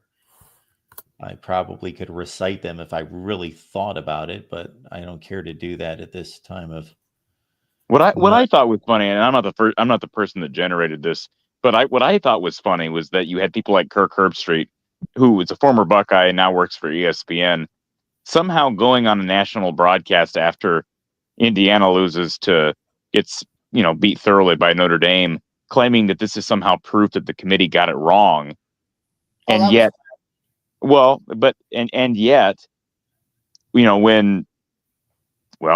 can't speak for what he said about TCU when they lost to Notre Dame or to Georgia, but did that mean that the committee got it wrong then? I don't think anybody in their right mind would have said that the committee got that wrong. I mean, they earned their way there by winning in the semifinals, but they still got blown out in the national title game. Things happen, and sometimes you don't play great, or you run up against a bad matchup. That's also possible. Well, Tennessee was called frauds after their blowout loss to Ohio State. I remember that. That was funny. Real quick here, guys. Let me just get to this. Thank you so much for the contribution. Retired Zebra Stripes. We all complained about having a 4th playoff team when there was. Let me try to clean up the comment here. We all complained about having a 4-team playoff when there were Power 5 conferences. Now we are down to a Power 4 conference setup, and they expanded the playoffs to 12. Just doesn't make sense to me. Okay. Appreciate the comment. Yes, various people are going to complain regardless of the setup. I think the 12 teams are fine. The seedings is obviously the issue. Right. Now, But Corey. yeah. I was gonna change the conversation, but do you want to continue? No, I just wanted to real quick acknowledge that TCU did play in a conference that still featured Oklahoma and Texas, in case people forgot. Correct. Now, Corey, something else that's been bothering me about the college football space, and you trafficked in it a bit, is you don't believe Alabama belongs in the college football playoff. Is that correct? I don't think no, I don't, because based on their resume. Okay. I value the wins that they had, and they actually attempted and went to Wisconsin. They beat Georgia. They beat Missouri. They beat LSU. And in my opinion, they had 4 wins that were anything better than both SMU and Indiana had. And Notre Dame. And Texas A&M versus Missouri. Oh, okay. But my point is if Those, the goal, but Alabama's wins are better than Notre Dame's wins. right. So my point is if the 2 losses is what drags you down, and a 9-3 team shouldn't be in the playoffs, then what would I believe? If I was Greg Sankey, what I would do is I would have Alabama play Vanderbilt, Mississippi State, Arkansas, Kentucky, all bottom dwellers every year. Do you understand that's the message you're sending to the SEC when you talk about this, right? Well, Alabama lost to Vanderbilt this year. So I understand. That was the first time in 40 years they lost to them. I mean, they're not going to lose to them for a while. I don't believe so. So come on. I think that's the subjective part of all this is how is the committee supposed to weigh bad loss versus good win, or horrible loss versus great win?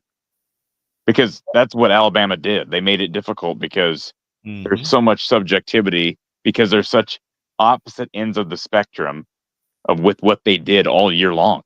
Yes. Indiana did not lose bad football games like Alabama did.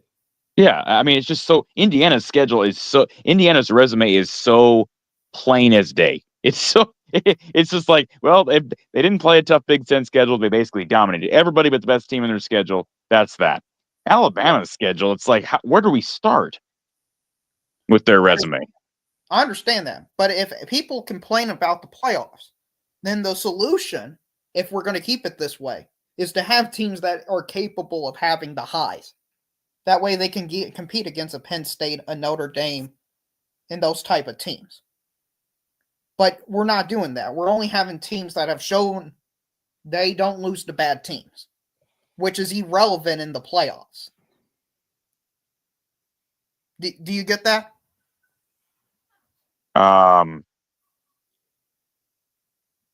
Yeah, I understand what you're saying. Okay.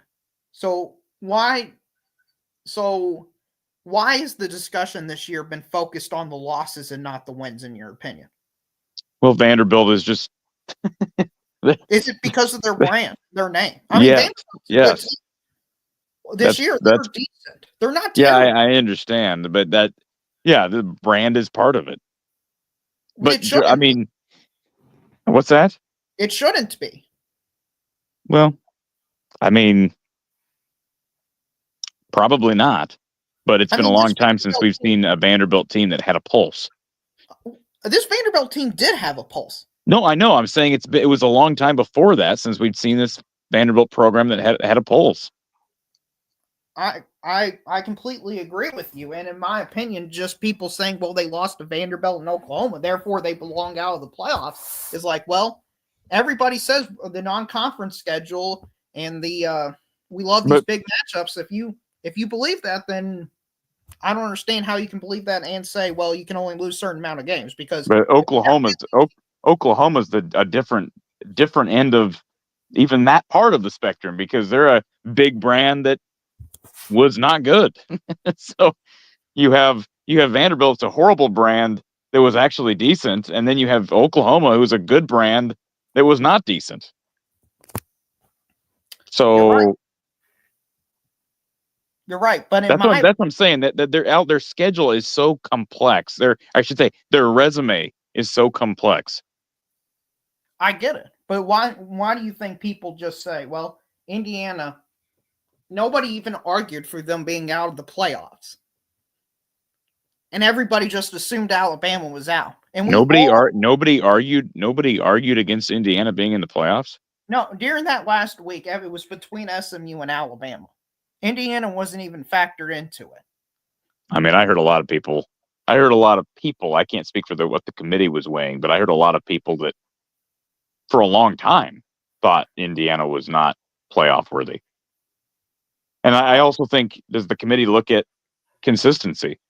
Regardless, I mean, obviously that you have to look at strength of schedule when evaluating consistency, but Alabama was the last thing from consistent, and Indiana was consistent all year.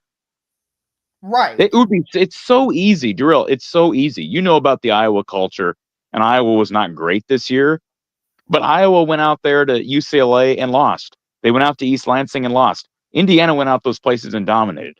I understand that, but how many of those teams are in the playoffs? Those cupcake teams, 0. No, but there's still value in those wins on the road, crossing multiple time zones. Look at the records for teams crossing time zones, regardless of opponent. With conference realignment, those are substantial. I'm not saying those are marquee wins, but I'm saying those have to be valued to some extent. I am, but I mean, I don't believe they should be valued nearly as much as beating South Carolina. I think the big thing we need to talk about is that November 16th game for the Tide against Mercer. Yeah, don't you want to break that down, Mark? Why does that matter? Yeah, let's give that a good hour. Absolutely. This is something else. Why does it matter that the SEC plays in FCS? Wow, look at that! I think we hit a sensitive spot there, Mark. Well, I think Darrell got a little defensive. Well, hold on. I brought up the Mercer Bears. First off, the Mercer Bears were a good FCS program. I don't know how much of Mercer you watched for. Oh, but why does it? I mean, the Big Ten does play FCS teams, correct? Not as many. Not many, but they do play them. Yeah, not many. Indiana played Western Illinois this year. We've got the right guy to break down the FCS. That's right. We do. I'm here.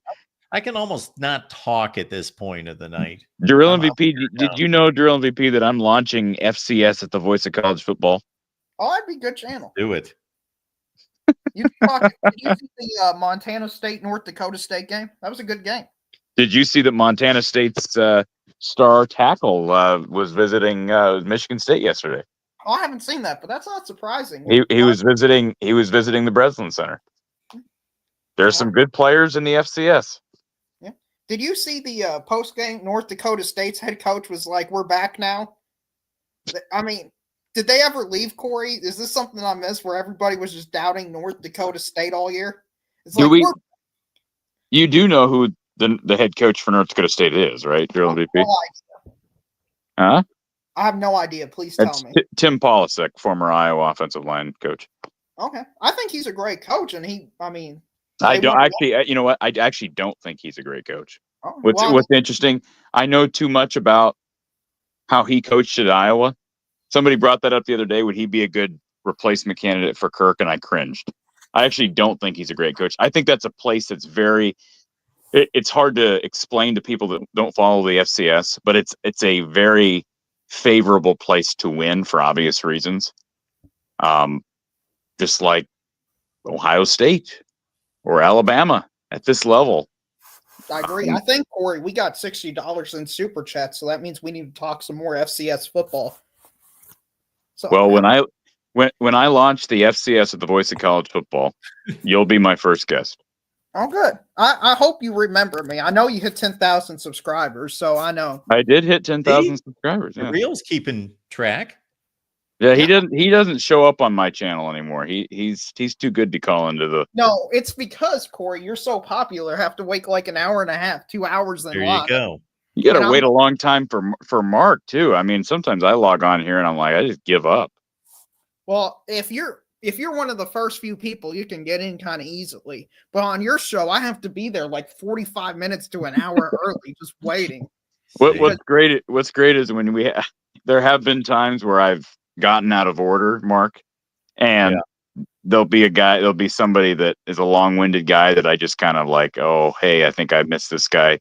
And I end up putting him in like 2.5 hours into the show, and he was literally on like 45 minutes before the game was over. So he's literally waiting on hold for 3 hours. Wow. Good Lord. Anyways, Mark, I got to go to bed. So yeah, I'm right behind you on this one. It's been fun, Darryl. It's been fun talking to you, Corey. I guess I should probably call your show sometime. Yes. We got lots of basketball ahead, so I understand that. Hey, Corey, just to give you some comfort, the SEC is more dominant in basketball than football this year by a wide margin. I think the SEC is probably the best conference in college basketball. Well, time out. It's not probably. We are the best. Undisputed. Well, I do think there's a lot of value that needs to be placed on March Madness. I'm one of those guys that I think a lot has to be proven in March, but I would tend to agree with you. What I want to know is who is the best women's basketball conference in the Big Ten. The Big Ten. Well, that's going to help me sleep tonight. I mean, there may be some people that debate that, but I think the Big Ten is. Okay. Who does the Big Ten have since Iowa fell off? They've got USC and UCLA now. USC, UCLA. Well, Oregon was ranked high early. Maryland is in the top 10 right now. Michigan State's ranked. The UCLA South Carolina women's game, that was a massive win for the Big Ten over the SEC. The SEC. This is sort of the opposite of what the Big Ten added with men's basketball, because USC's down, Oregon's down. Well, Oregon's not that. Oregon, I thought they were down. They almost lost. Did you see that Portland State game in November, Darryl? I have not watched any Portland State action. No, it was Oregon and Portland State in November. And massive unbeaten streak forever, and then they played Illinois and they got absolutely killed. Yeah, they're weird. They're a hard team to rate, but no, the Big Ten Mark got a lot better. The Big Ten Women's Basketball Conference got a lot better with Conference Expansion West. I mean, USC and UCLA are just massive brands. You were taking my sarcastic question way too seriously. Well, we can keep going. Corey, how does it feel that a life on the bubble for both the men and the women? Good Lord. Stop. Please stop. You don't like some bubbles? My head's about to explode. Well, there's no bubble in early January, Darryl. So I can't take it anymore. There's you ain't breaking down brackets. I've been breaking down brackets. Yeah, I don't do that. Okay. All right, Mark. That's for another show, Darryl. Yeah, somewhere else. You can launch the voice of college basketball. No, I was going to do that. Remember, Mark? We talked about that. Yes, Corey. All right. You should do it. Just we launch launched a recruiting channel. We got a recruiting channel that was just launched. You did launch that? Yes. How long until you actually listen to what I've told you to do for a long time and launch Transfer Portal at the Voice of College Football? Well, the recruiting transfer portal, we'll kind of throw all that in together, I guess. Okay. We'll figure that out. And there needs to be an FCS at the Voice of College Football. There just does. Way too much for me to think about right now. You'll get somebody. Yeah, you will get somebody.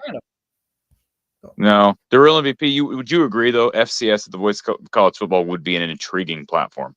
I mean, it is for those people in the West Coast. I mean, it is something you watch because at like 9 p.m. you can watch some Montana State or Idaho State action. So We Well, posted this week on LinkedIn for hosts, and we got 52 applicants in 4 hours.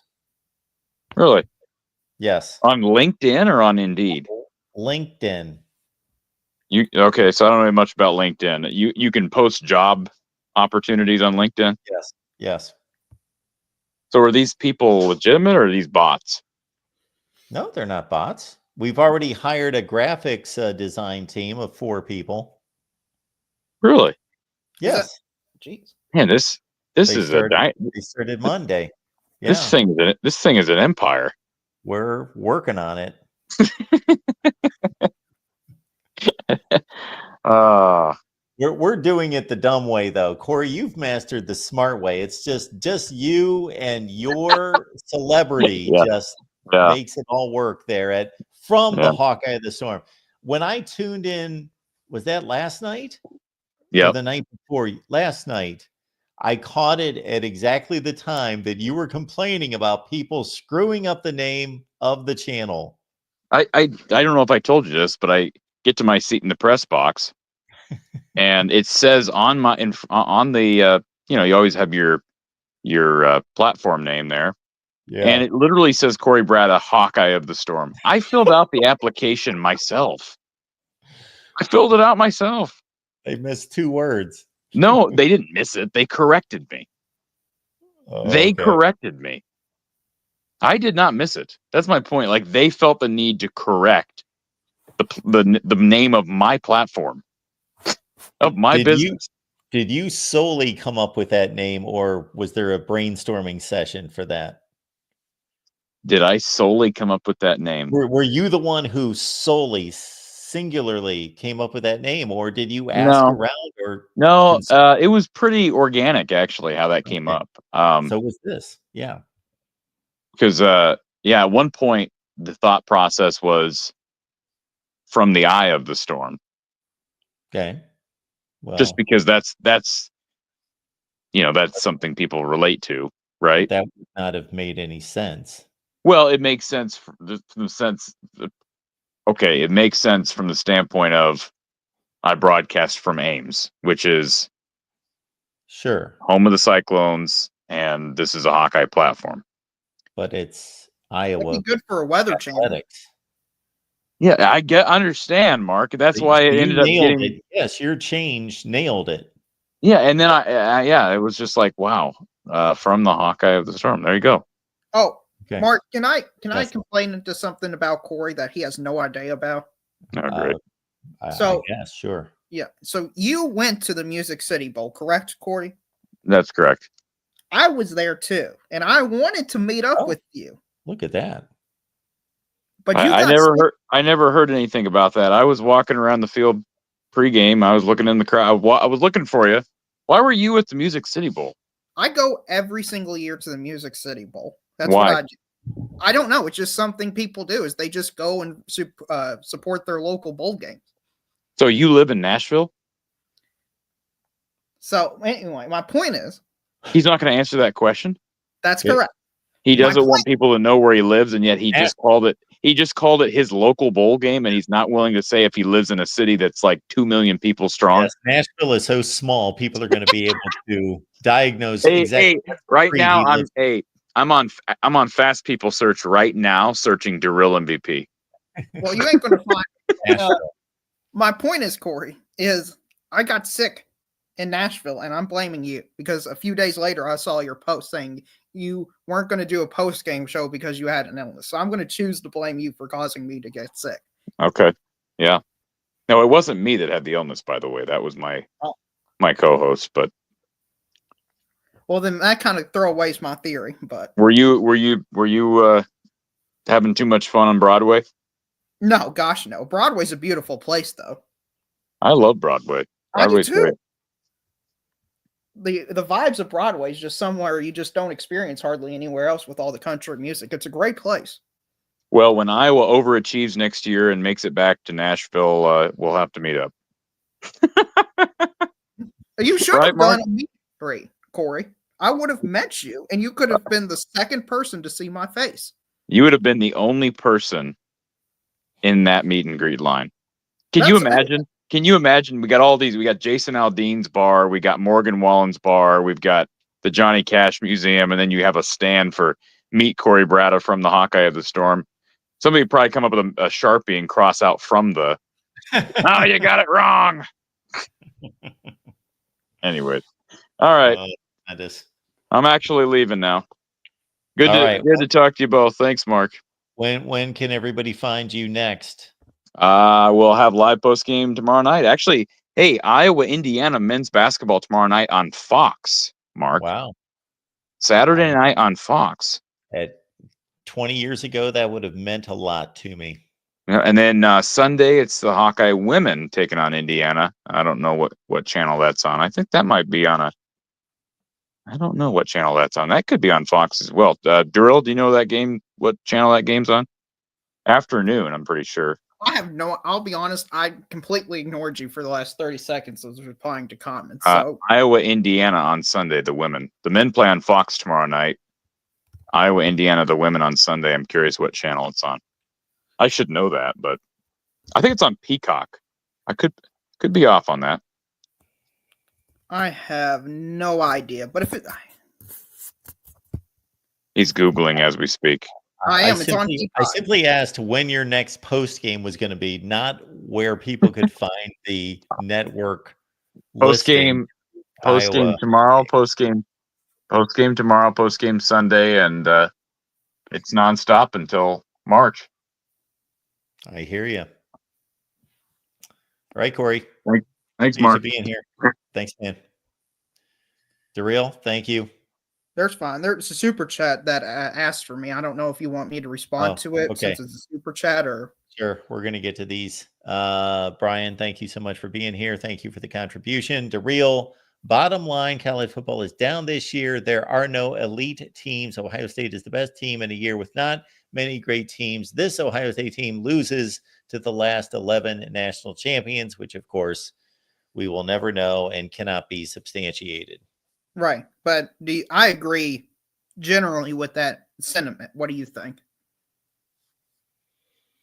There are no great teams, no elite teams. Yeah, sure. Yeah, I can't call this Ohio State team elite when they should have lost to Nebraska and lost to Michigan. We could say the same thing about most national championship teams. I agree. I think the word elite should be used for a very select group of teams.